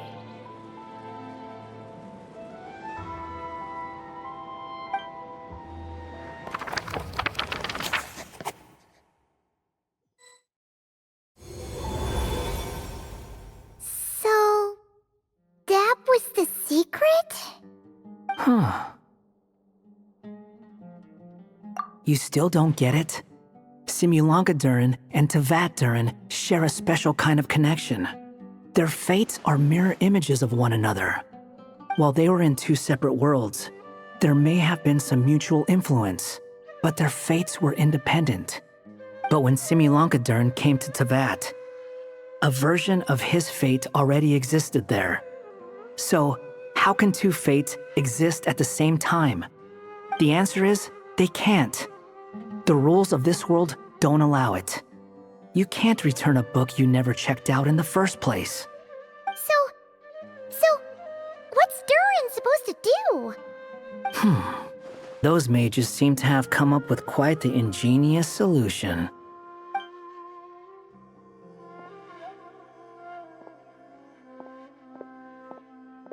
I'm here to make a return.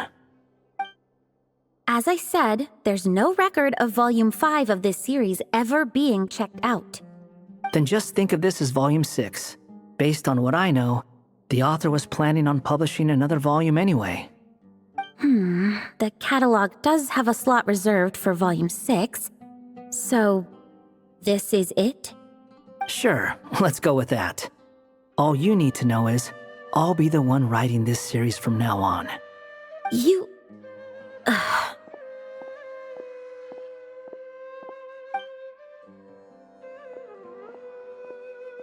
are you up to this time? Remember the red tape I mentioned before? Well, I just took care of it. Now, I guess you'll be off to see your alchemist friend? It should be pretty obvious by now. He has the answers you're looking for.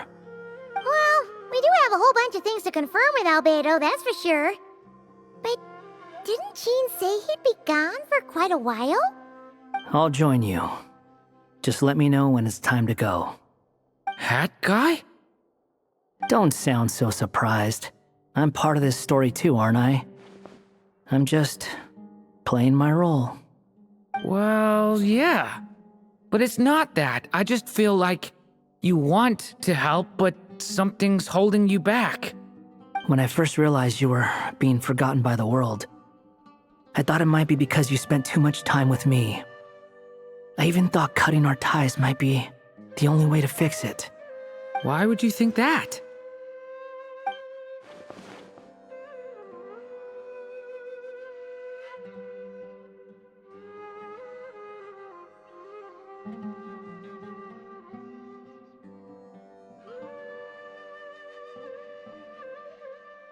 It doesn't matter now. Judging from the answer this book has given us, I was probably overthinking it. Just as well. With the ley lines rejecting him like this, the people who still remember him are his only remaining connection to this place. If that last fragile tie was broken, who can say what devastation his unbound body might unleash? And to think I'm one of the people keeping you here, instrumental in helping change your fate. Can't say I saw it coming. Well, if it's good enough for Hat Guy, it's good enough for me. After all, he is about as odd as humans get. Excuse me? With some people, even if you try asking a simple question, they'll always give you a complicated answer. And the more you ask, the more complicated it gets. Truth is, Hat Guy's just that kind of guy. Whatever. All I needed was a yes or no, so we can quit it with all the back and forth.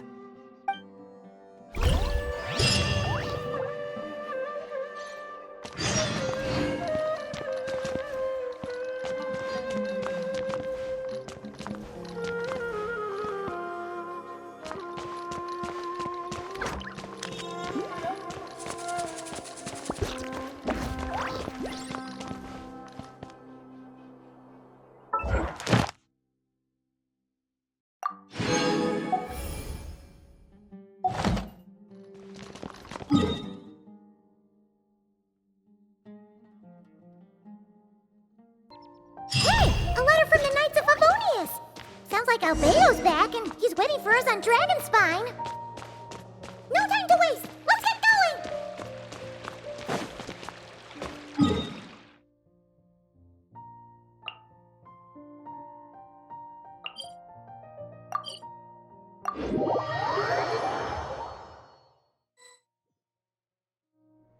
So this is the other Durin, huh? If this had been the dragon that ended up being revived in Mondstadt, there's no telling what kind of calamity that people would have had to endure. So, if you think about it like that, Durin's actually a hero. No, I'm just a little envious, that's all. Not everyone gets a chance to be a hero. Actually, most of the credit belongs to Albedo. Then again, barely anyone even remembers you at this point. So I guess there's not much left to envy.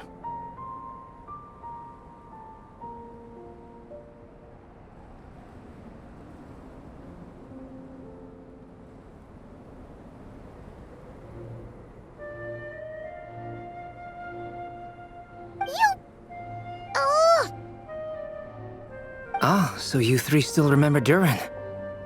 Looks like the memory loss hasn't spread to close friends. Yet. I guess that means my memory of you must still be complete as well. Albedo. You're finally here! Oh, boy, do we have a whole pile of questions for you! Oh, you're here too. I think I've pieced together some of what happened to him. But what's your take on things?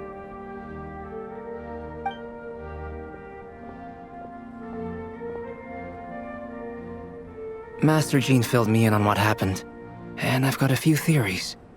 But let's get on the same page first.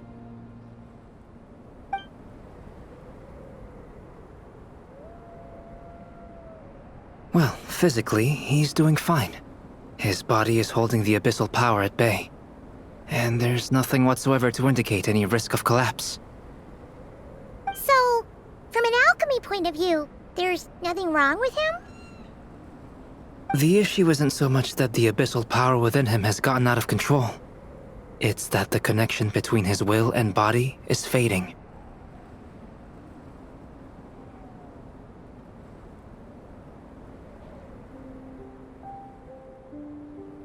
If he ends up losing his conscious will, his body will fall back on its biological instincts. And that's when the abyssal power within it will take over. This book mentioned a witches' gathering. It seems like quite a few of these witches got themselves involved in Durin's case. Which brings me to my theory. Bringing fairy tale Durin into this world to replace the Durin on Dragonspine means using one Durin's fate to overwrite the others. But the power of alchemy alone would not be enough to pull off such a feat. It would have required the combined use of Miss Barbeloff's astrology, my teacher's alchemy, and Aunt Alice's magic. After learning of Miss Barbeloff's prophecy, Durin and I finally came up with a way to settle the Dragonspine Durin problem for good. And I took care of the alchemy side of things, which, looking back on it, seems to have been a part of their plan all along. So now, there's only one thing missing. As for the fate theory our friend in the hat just mentioned, I still can't figure out how any kind of magic could possibly influence the fate of Tevat. But I'm certain that the answer lies within this book. So, the reason Alice had us complete this book was to make that magic possible? A form of magic powerful enough to rewrite fate itself. Well, we've no time to lose. I just need to take a look at the book. The next part of the story most likely relates to me, so the memory that unlocks it must be connected to me too.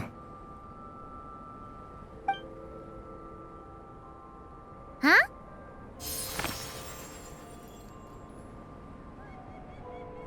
The giant tree was home to a broken branch, the shape of its splintered arm aligning perfectly with the branch that had burst forth from the castle walls.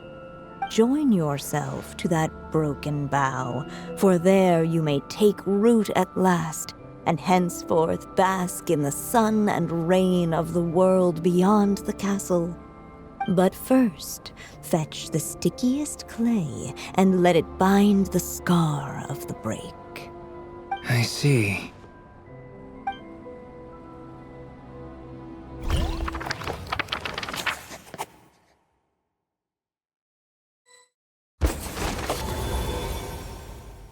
Guided by the breeze, the little dragon arrived at an alchemist's workshop.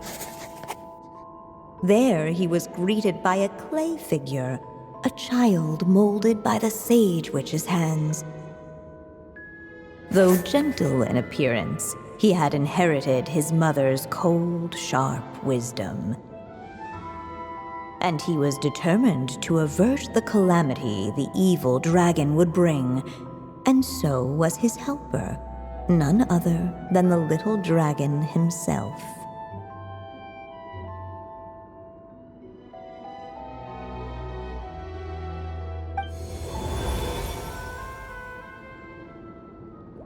What is this place? It looks like it's modeled after an alchemist's workshop. Or rather, a cliched stereotype of one. Albedo? Hold on. Why do I look like this? Oh, yeah! We forgot to tell you. Basically, the characters in the story are reflections of how Durin sees them. At least you're still human-shaped? Well, since Cat Guy has taken on a different appearance too, that must mean the two of us are both characters in the story. But you, Paimon, and Durin haven't changed at all. You must be special figures in some way. I'd like to know more about that too. But seeing as none of them can explain it, let's just concentrate on moving the plot forward.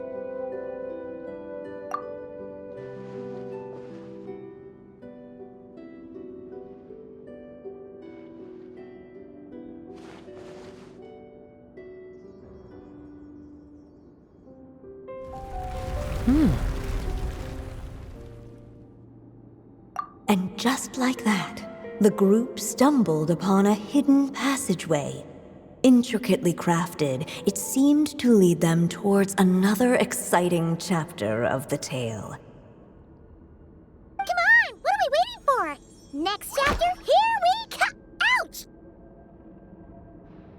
But this was a chapter that had not yet been written. Ahead of them was a storyless void, and they could go no further.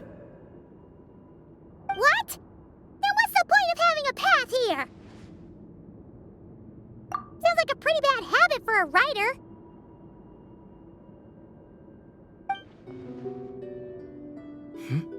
Over here. I found something. What the clay figure found was none other than the evil dragon's heart itself. Though the creature had perished long ago, its heart was still there, pulsing away and growing warmer with every beat. And the clay alchemist knew what it meant. That the evil dragon would return one day, just as the prophecy had foretold. Yet, guided by his mother's wisdom, he foresaw another fate. If only the alchemist could bestow this heart upon the little dragon, he might be reborn in the evil dragon's stead.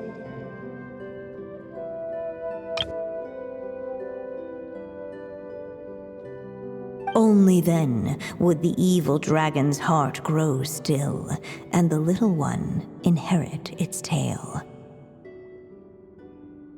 Sounds like this chapter's about Albedo bringing me to life?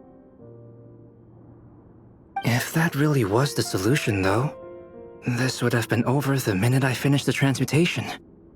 So why is Durin still being forgotten?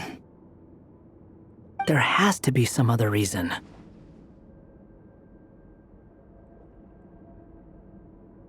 Yeah, I'd like to explore the area a bit more.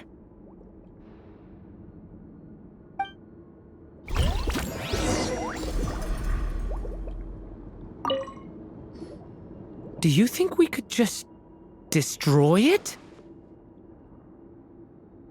Be it the calamity headed for Mondstadt or my inability to leave behind a story of my own, doesn't it all come down to the fact that this heart never truly died? What if, here in this story, we could finally destroy it?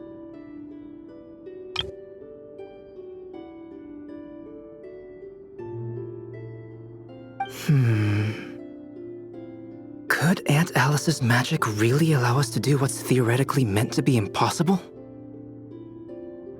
Either way, it's an intriguing idea. I'm not opposed to giving it a shot. Durin! It's just... I'm still afraid someday, even you guys will end up forgetting me. If there's even the slightest chance it'll prevent that, I'm willing to try anything. But I'm not sure if I can destroy it on my own. Chances are, I'm gonna need your help again. So please, everyone, help me destroy this heart, once and for all!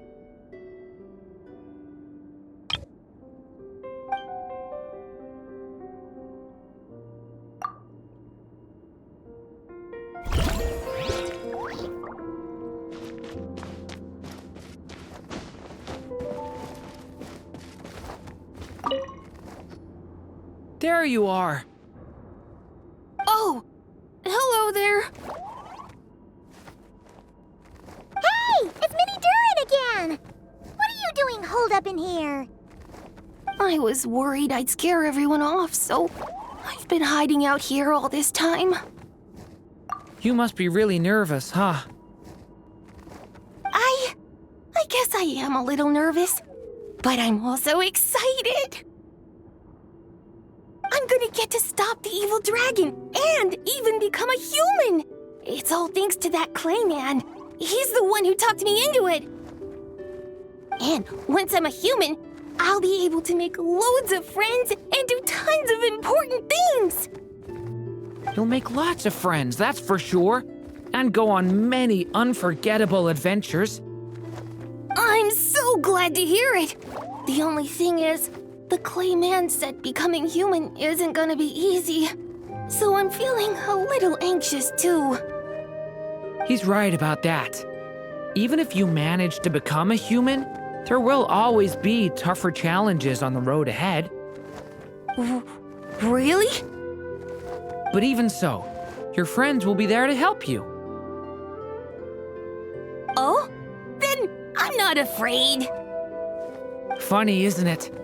After talking to you, I'm not afraid anymore either. So, are you ready now? Yep, I'm ready to become a human. What the clay figure found was none other than the evil dragon's heart itself. Though the creature had perished long ago, its heart was still there, pulsing away and growing warmer with every beat. And the clay alchemist knew what it meant. That the evil dragon would return one day, just as the prophecy had foretold. Yet, guided by his mother's wisdom, he foresaw another fate. If only the alchemist could bestow this heart upon the little dragon, he might be reborn in the evil dragon's stead. Only then would the evil dragon's heart grow still, and the little one inherit its tale. At last, the little dragon accepted the evil dragon's heart, and a new life came into being. The evil dragon's heart beat in his chest, and the little dragon's soul guided him forward. Thus did the prophecy hold true, even as fate had been rewritten. And so was the little dragon born anew.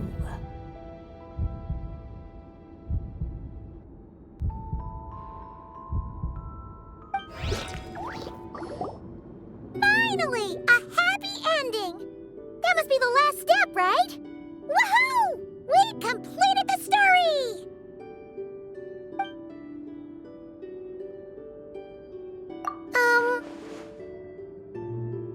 Born anew, the little dragon set off once more, his story far from over. Huh? So, that wasn't the end? What comes next might be the most crucial part of all. The real last step. If fate really is as devious as they say, then I say, show us what you've got. Wow! You're all so serious all of a sudden.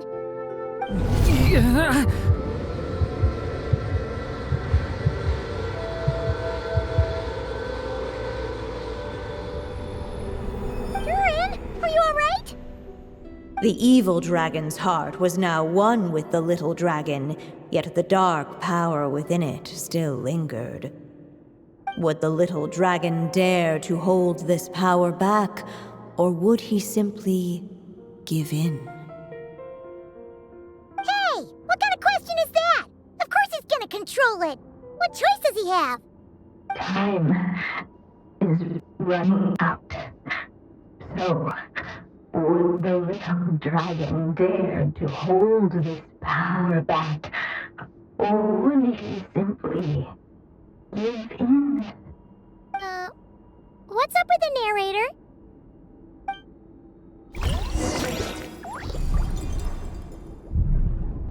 Would he dare to hold this power back?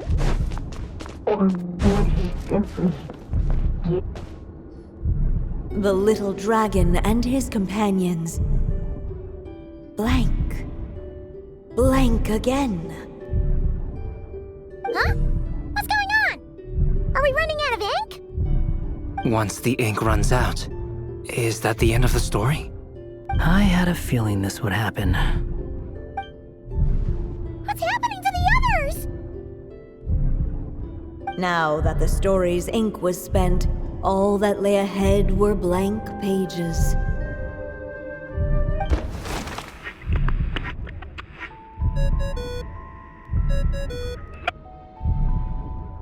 Hello, children. If you're hearing this recording, it's because you've reached a certain ending. You may have noticed that little Durin's experiences have been written into the pages of this book.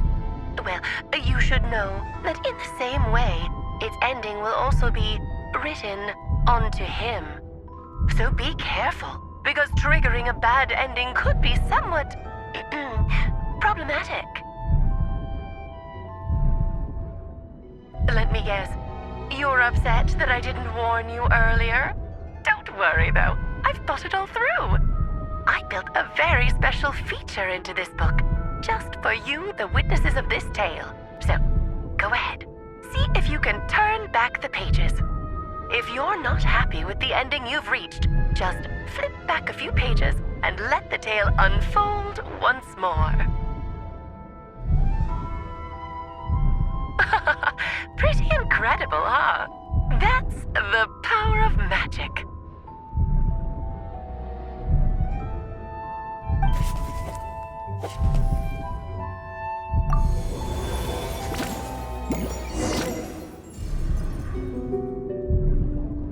Would he dare to hold this power back?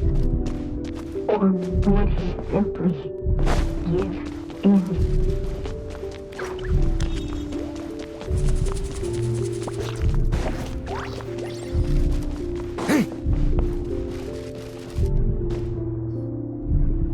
Returning to the castle. I just never thought crossing over into a new world would create so much trouble. All I wanted was to make some friends. I'm starting to think I kinda miss being in Simulanka. You might look back on it with fondness, but if I were you, I wouldn't miss it. Why? Sometimes, moving on with your life comes at a cost. But that's better than going nowhere at all. You don't have to worry, Durin. No matter what problem you face, there will always be a solution. Okay. Sometimes I wish I could just go back and see it again.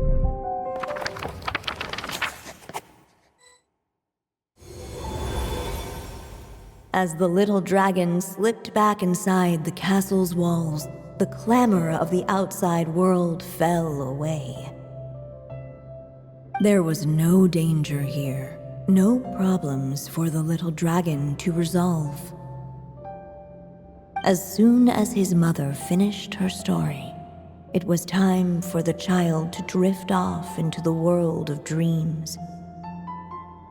And so the story ended, with the little dragon fast asleep in his castle, just like he had never even hatched. What's going on? I feel so weak. Hey, what's happening? Durin, wake up!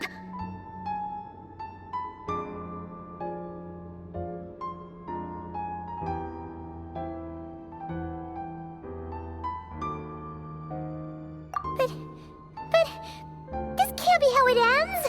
Durin promised to bring back everyone's memories. There's no way he'd accept an ending like this.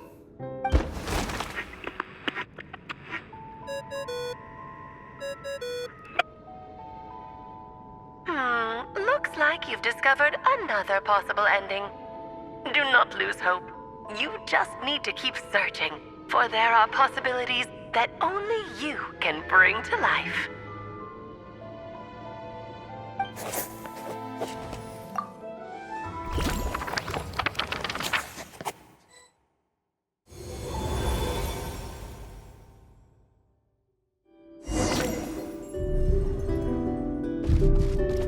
Would he dare to hold this power map? Or would he simply give in?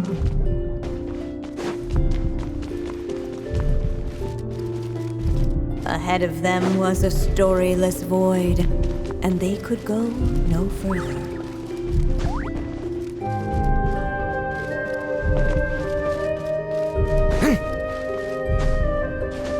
Would he dare to hold this power map? Or would he simply give in?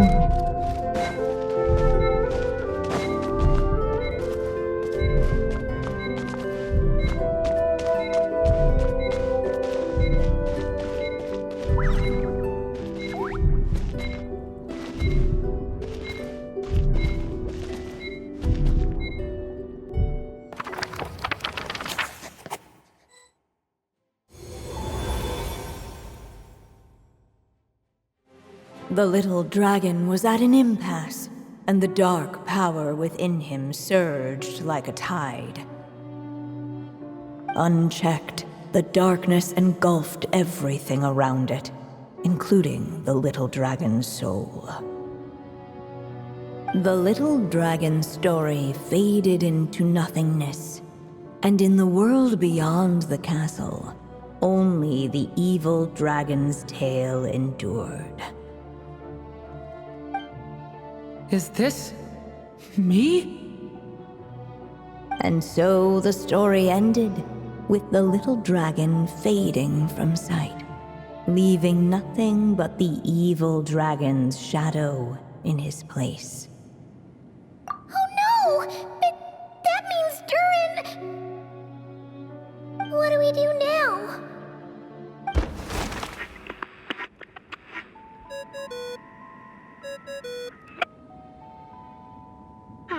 Looks like you've discovered another possible ending. Do not lose hope. You just need to keep searching, for there are possibilities that only you can bring to life.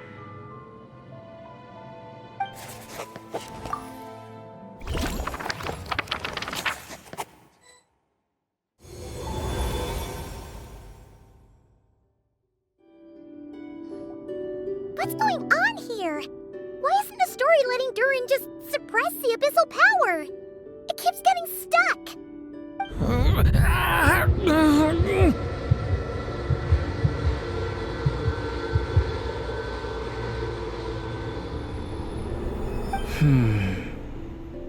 It seems the act of suppressing the power counts as an event in the story.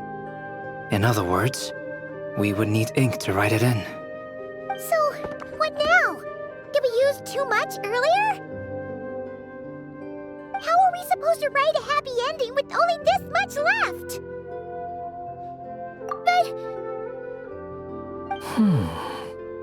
Well, this is Durin's story. As long as he's alive and well, why should it end? If there really is such a direct correlation between the story and his fate, I may have a potential hypothesis. Durin was, and still is in essence, a storybook character, written into being by M. From the moment he was born, he has always dwelt within her story. And I suspect that has remained the case, even after his arrival in Tevat. Reviving Durin in the evil dragon's place was an act of grafting this Durin story onto the latter's fate. In essence, that is how his fate was rewritten. But there is a fundamental difference between a being's story and its fate. As Miss Barbeloth reminded us, the fate of every living being in Tevat has been woven into the fabric of time. Its most natural path, therefore, is to proceed along its given track. But Durin's story, on the other hand, as Durin's connection to this world wore thin, not only have people started to forget him, he started to lose control of the abyssal power within. In other words, his story can't continue, because the author's ink is drying up. That's what it seems like to me. It would seem the little dragon had made a group of fine friends indeed. Save it. The question is, are you here to help him, or stand in his way? This is as far as the story can go. What path will you choose? I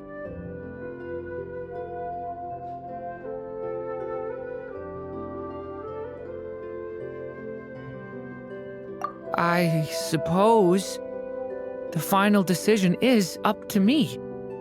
It's hard to believe I never actually left my mother's story.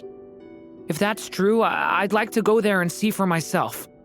By there, I take it you mean the blank pages of the unwritten chapter ahead? But we still don't even know how Alice's magic works.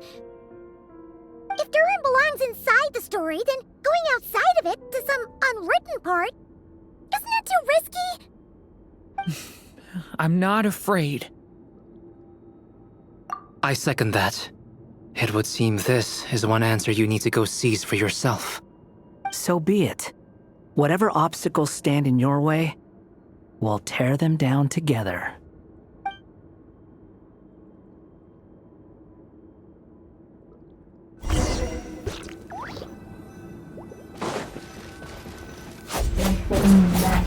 Invisible wall. It was as if the little dragon staring at an uncrossable edge of existence itself. And all of a sudden it began to fracture, as if struck by some transcendent wall.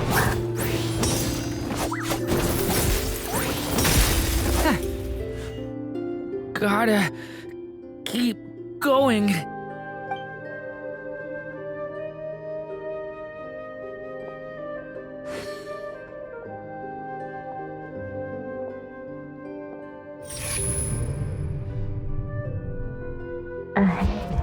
Lies only a stormless void.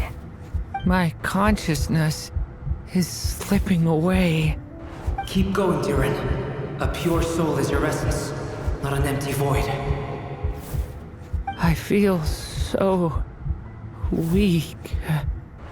Stand tall, Durin. You are not some amorphous idea. The body I made for you is flesh and bone. Am I truly alive? Yes, Durin, but you must keep going. You're as alive and real as I am.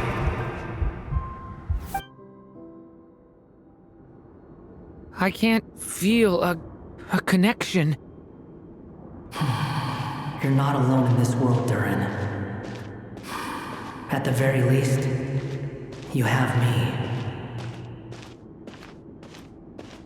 I can't remember anything. Who am I? Your name is Durin, and there are many who still remember it. My name is Durin. You're taking too long. Come on, Durin, run! In this world, fate waits for no one. Wait! Where am I meant to go?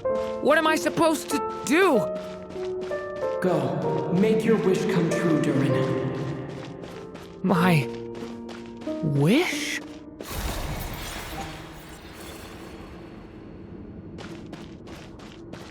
Your story's not over yet!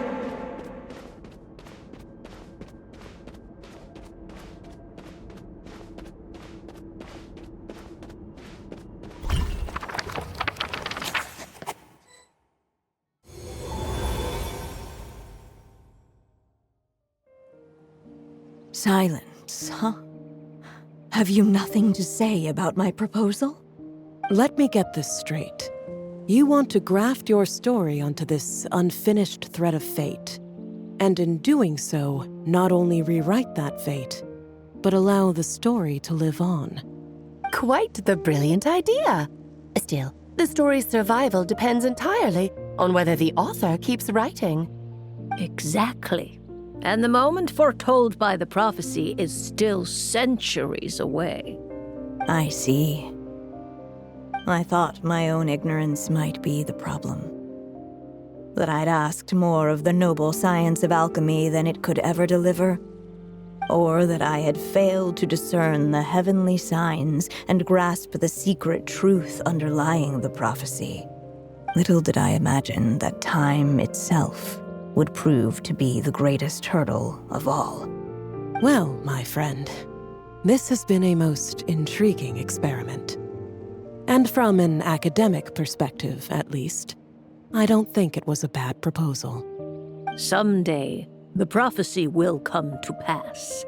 So remember, my friend, much like the stars themselves, there will always be something that transcends the test of time. Thank you, everyone. You've helped me so much already. But, Alice, I still have one final favor to ask of you. Will you lend me your magic one last time, just enough for me to keep his story alive until the prophecy is fulfilled? You mean you want me to extend your lifespan? No, not in that sense. As Rheindotter once told me, the laws governing life and death are among the most unyielding in this world. I'm well aware of that. Whether it lasts a day or an age, the span of one's life is determined by fate alone. If I tried to breach that law by force, I'm afraid I would lose what makes me human. This is not a path I want to go down. If I am to die, then I shall die a human. So what is it that you want me to do? I would like you to send this pen of mine into the future. I see. Then perhaps there really is a way I can help. I could create a kind of story magic to take over the writing once you're gone. Oh, but for it to work, you would need to provide enough of your own words for it to learn from. How much? Oh, an immense amount. So much, in fact, that you would have to spend the rest of your life writing, and even then, I'm sorry to say, it would not last forever. No matter how much you write, there is a limit to the number of words you can leave behind, but the world itself will never stop changing. Someday, perhaps, even your entire corpus will not be enough for the magic to continue describing this world. And when that happens, the story will end. Still, it's worth a try.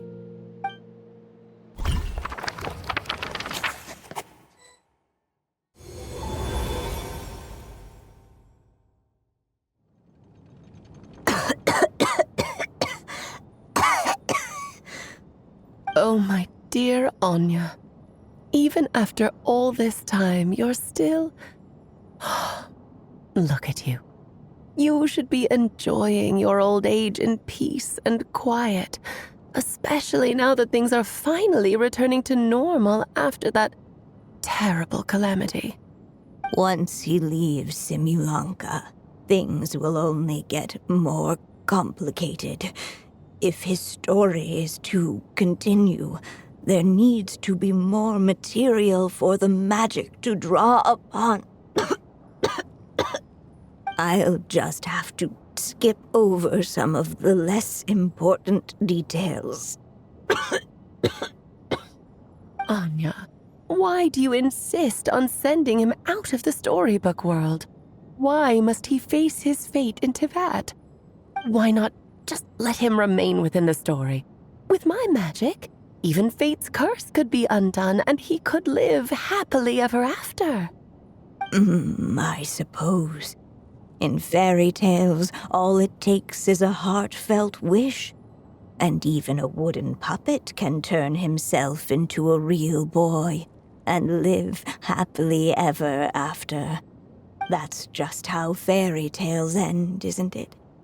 But have you ever wondered what happens to the main character after the ever after? Tell me, Alice, in your eyes, what would be a writer's greatest regret? To leave a story without an ending. Not a bad answer. It's true, many writers come to consider that their greatest regret. But I see things differently. My greatest regret is that every story I write has to come to an end in the first place. Anya. No matter how brilliantly a character shines, the moment their story ends, their potential is lost forever. For them, the story itself becomes an inescapable fate. But what if, instead, I could place my pen in their hand and let them continue the story themselves? You mean? You said it yourself. I can only leave so many words behind. Even with your magic, the idea that I could keep the story going until the prophecy comes to pass is wishful thinking at best. But I've found a way to use your magic to transform some of my finished stories into a special kind of ink. This ink is a magical medium he can use to complete the story the way he wants to. For what is storytelling but another kind of magic? And if he can experience the whole tale himself while leaving behind his own wishes and aspirations, even once he reaches the chapter where I stopped, he'll still be able to carry the story forward on his own. And so, by leaving him this ink, I can entrust him with the responsibility of writing his own story. A character with the power to write their own story. That way, he'll finally be free from the cage that is my pen. And like anyone else living in the real world, he can go on to create a life of his own. And you no longer need to worry about the constraints of my magic. What a brilliant idea, Anya. But there are still risks. First of all, once he arrives in Teyvat, he'll have to rely entirely on the story you left him to maintain his connection to that world. As you gradually hand over creative control, that connection will grow weaker, and at some point, he might lose it altogether. But at the same time, he'll also have the chance to forge that connection for himself. The issue is, this method taps into too many of Tevet's core secrets. Any overt hints you try to leave will be erased in no time. In fact, it'd be hard for you to leave anything at all to guide them. We still have the story itself, though. I can use that to show them the way. It's entirely possible he burns through all your ink, never reaches the chapter you had in mind, and gets stuck, roaming the chapters of his past. But despite all that, I still believe in what this child can become. His hopes and wishes can be his ink, so he won't be trapped by mine running dry. Oh, what the writer you are, Anya. Your imagination never ceases to amaze. And you do know how much I love a happy ending. You shall have my help, my dear. Thank you, my friend. Well then, my child. Do you understand what you must do? Yes, I think I do. It's my turn to keep this story alive. Then what's holding you back? What will become of you after I take up this pen? I will fade away. There will no longer be a reason for me to go on existing. My child, or your mother, I should say, passed away long ago.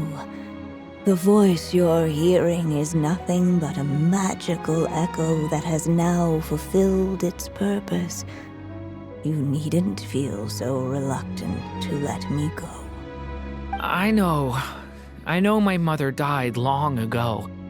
It's just, when you lose your mom too soon, it's hard to tear yourself away from the stories she used to read. I guess it's a silly way of pretending she's still here, by your side. Durin. But after coming to this world and traveling it with my friends, facing all kinds of enemies together, I suddenly realized I couldn't just sit around listening to my mother's stories because I'd found a new purpose in life. Maybe this is just what growing up feels like. With all my new friends waiting, it's time I finally set aside my mother's storybook. I'm ready to grow up now, Mom.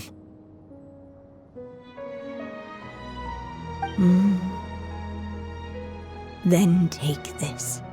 A gift I should have given you a long time ago. You've witnessed this story from the very beginning. Made your wishes, offered your blessings, and even wrote your choices into its pages. From here on out, this pen is yours.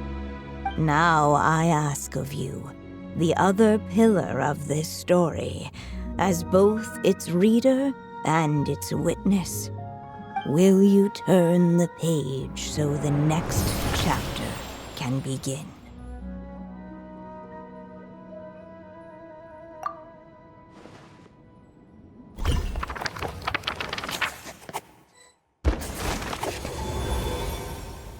Suddenly, and without warning, the powers of darkness struck. The question was, could the little dragon prevail? Alas, it was here that the story witch's tale had to end. But Durin's tale, on the other hand, had only just begun. Stepping into his mother's memories, he picked up her pen. And so the story that was ending began anew. He had made up his mind to challenge the fate that barred the way ahead.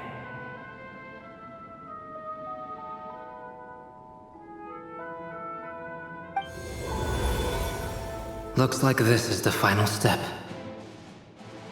A chance to strike back at fate? Now that's not something that comes knocking every day.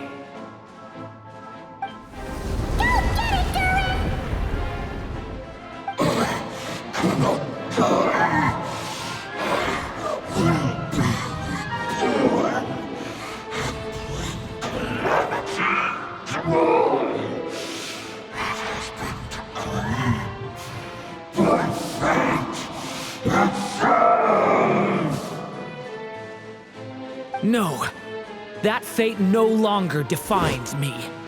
In the end, only my story shall endure.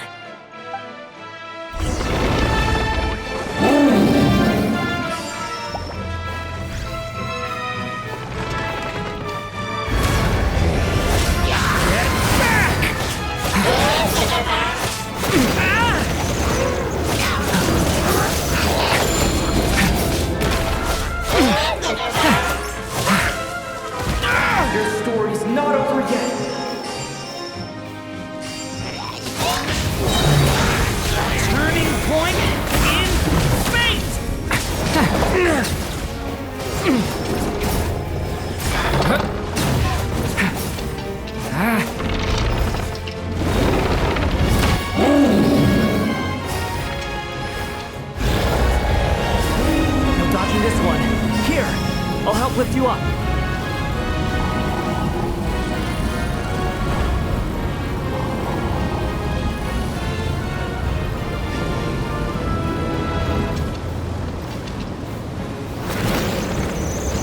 Leave it to me!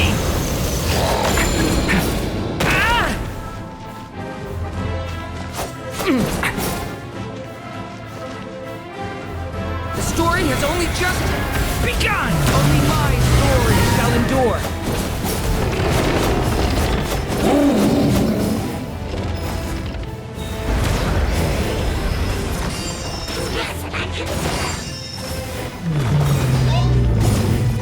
Get back!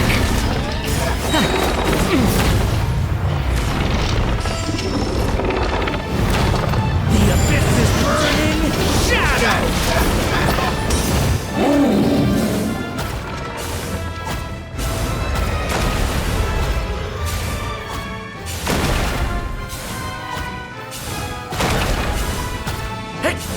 Looks like there's nowhere to hide. Here, I'll cover for you.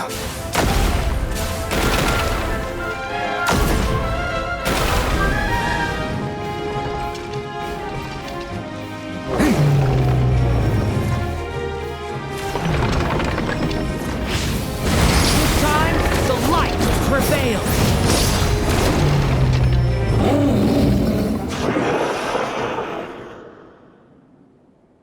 Thank you, Mom. And so it was that Durin defeated the darkness and rewrote his fate. But his story is far from over.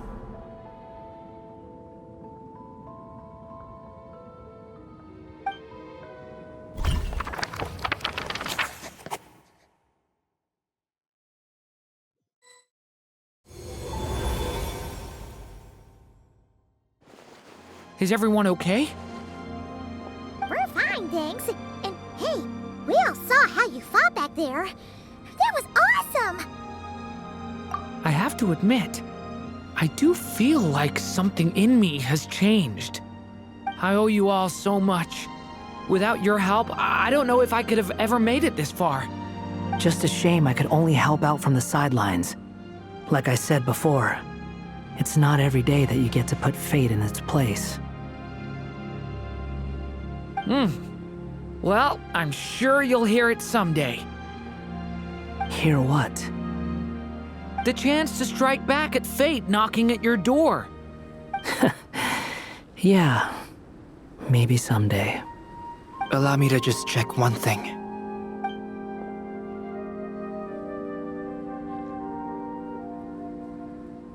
Yes.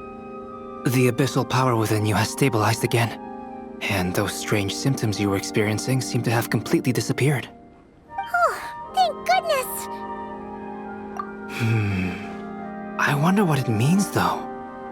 Aside from the principles of alchemy, What other law of this world governs his being? Look, it all turned out fine, so just leave it at that. Now that this one's out of danger, it's time for me to get out of here. You're leaving so soon? Don't humans usually throw a party after something like this? A party? Do I look like that kind of guy? Anyway, come find me again next time you're in trouble. That's what friends are for, right?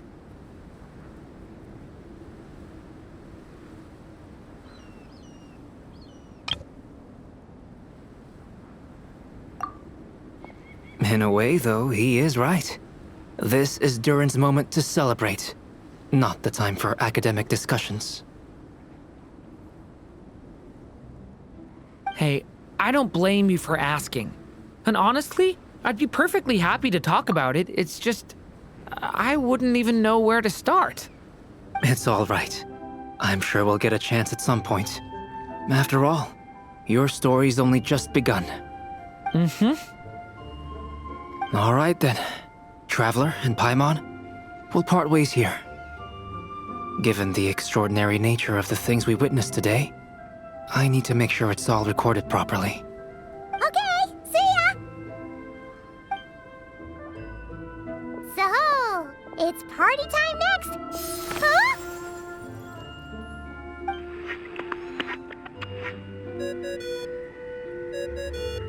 Congratulations on completing your mission. Now then, as per our agreement, it's about time you returned that book. She must have known the moment we finished. Just like she said she would. I've heard dressing appropriately is a must for socializing.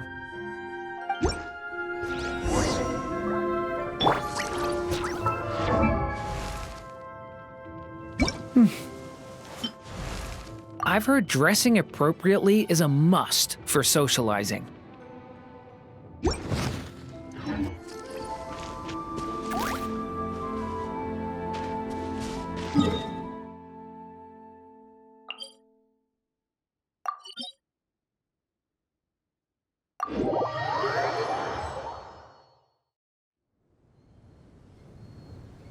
Oh, my writer and witness. It's been quite the journey, hasn't it? You had special plans for the Traveler from the start, didn't you? But of course, that goes without saying. For a story to live on, it needs both a writer and a reader. Only then can my magic take effect. I chose the Traveler as the witness because of the special nature of who he is. It's not easy finding someone with that kind of background, you know. For a moment, I even considered taking the role myself. At least it made for an interesting story, right? Huh? What are you doing here, tone-deaf bard? With the Hexenzirkel carrying out such a risky experiment in Mondstadt, it didn't cross your minds that the Animo Archon might be slightly curious? Sorry for the trouble, Lord Barbados. Think nothing of it. I dare say the Animo Archon quite enjoyed coming along for the ride. Now then, as agreed, let us see the fruits of your labor. Here, please take a look. Well. Somehow, despite all my careful planning, it still turned out to be full of surprises. It never even crossed my mind that Rhindotter's child would be capable of handling that kind of alchemy in her stead. When he asked for help with the materials, oh my, I nearly couldn't believe it. If only the others were here too, we could all celebrate together. I'm right here, you know. The only one who hasn't responded is the one busy stuffing her face over there. Is that you, Barbie? A little late to the party, don't you think? Come here, child. Let me take a closer look at you. All right, Aunt Seer Witch. Here I am.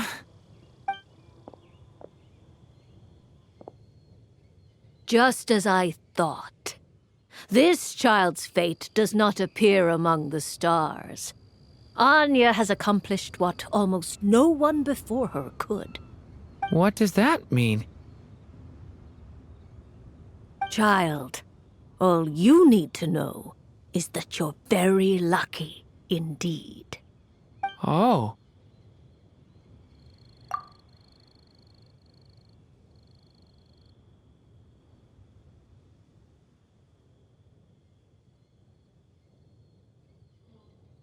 Just like how she was in the story, huh? Tell me, little Durin, what will you do next? I, for one, cannot wait to see how your story unfolds. Well, there's so much I want to do. I'm not even sure where to begin. How about settling your most recent regret?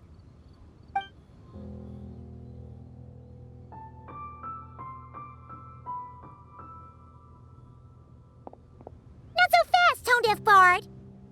What exactly did you just tell Durin to do? To make the long overdue wish come true. Thank you once again, Alice. How much time do you have left? I believe these should be my final moments. Just enough time to say goodbye to my dearest friend. This feels like having to say our final goodbyes all over again. I don't like it. Not one bit. I don't know how to respond to that. Strange. You were always such a cheerful figure in my stories. I even dubbed you the Merry Witch, you know. Oh, please. You know full well it was your stories that first taught me what true pain and sadness felt like. Aside from saying goodbye to me, shouldn't you also leave a few words for the child? Since the book will be his to continue, why don't you write him a little parting note? There's no need. His mother already did that long, long ago. All that remains is for me to convey it on her behalf.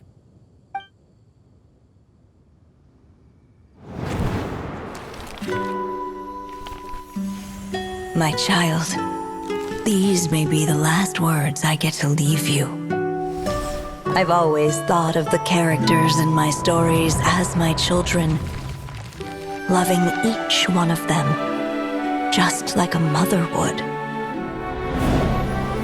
But you are the most extraordinary of them all. You alone can defy the fate of this world and write the perfect ending to my story. You alone shall leave these pages for a future I will not see. Still I say to you, fly, my sweet child.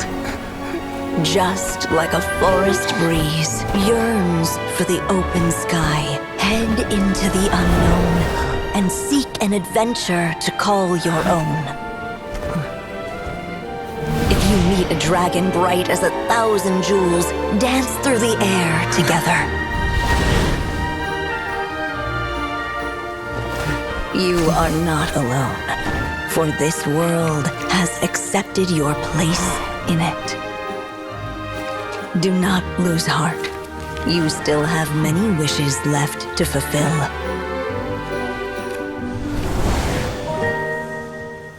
A long tale awaits you, my love. Let songs and flowers be the ink that fills its pages. Take my pen and use it to continue your story.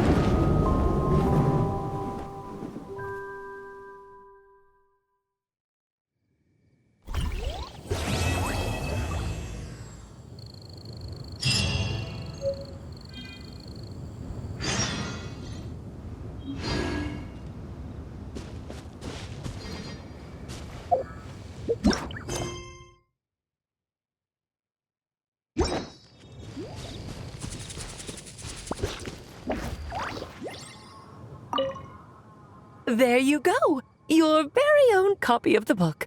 We wouldn't want one of the story's key witnesses to leave empty-handed now, would we? Of course, this copy isn't magical in the same way, but rest assured, all the twists and turns are still there.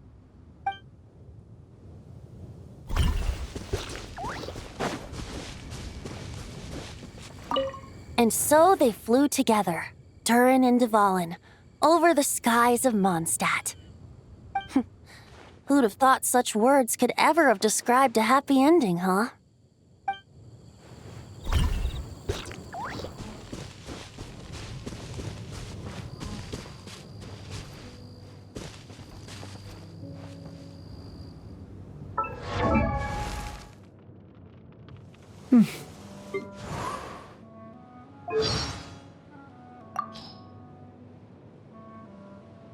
Another one of Madame Mage's children here in Mondstadt. What fun! My new little friend looked like he wanted to play with a certain older, bigger friend of mine. So I arranged a little introduction, and voila! It turns out my big friend was the more excited of the two. Why, you should have seen him jumping for joy, patting his belly, and dancing in circles. Oh dear, did he hear what I just said? Quick, quick, let's take cover behind that tree.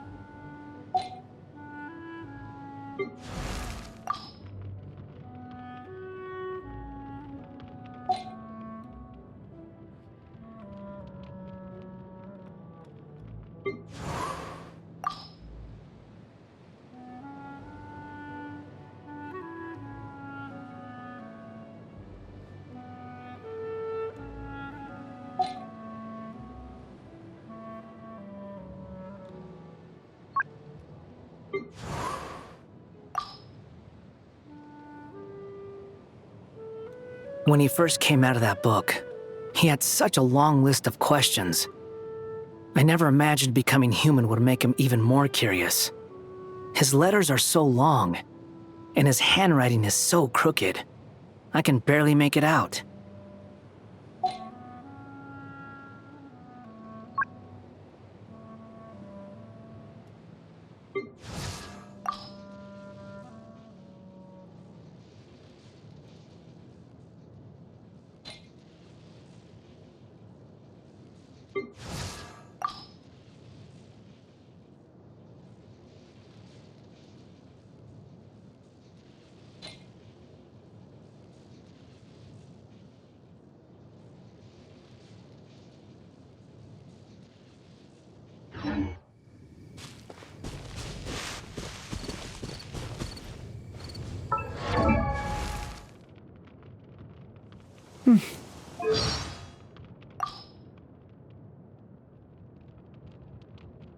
Dvalin flies so fast.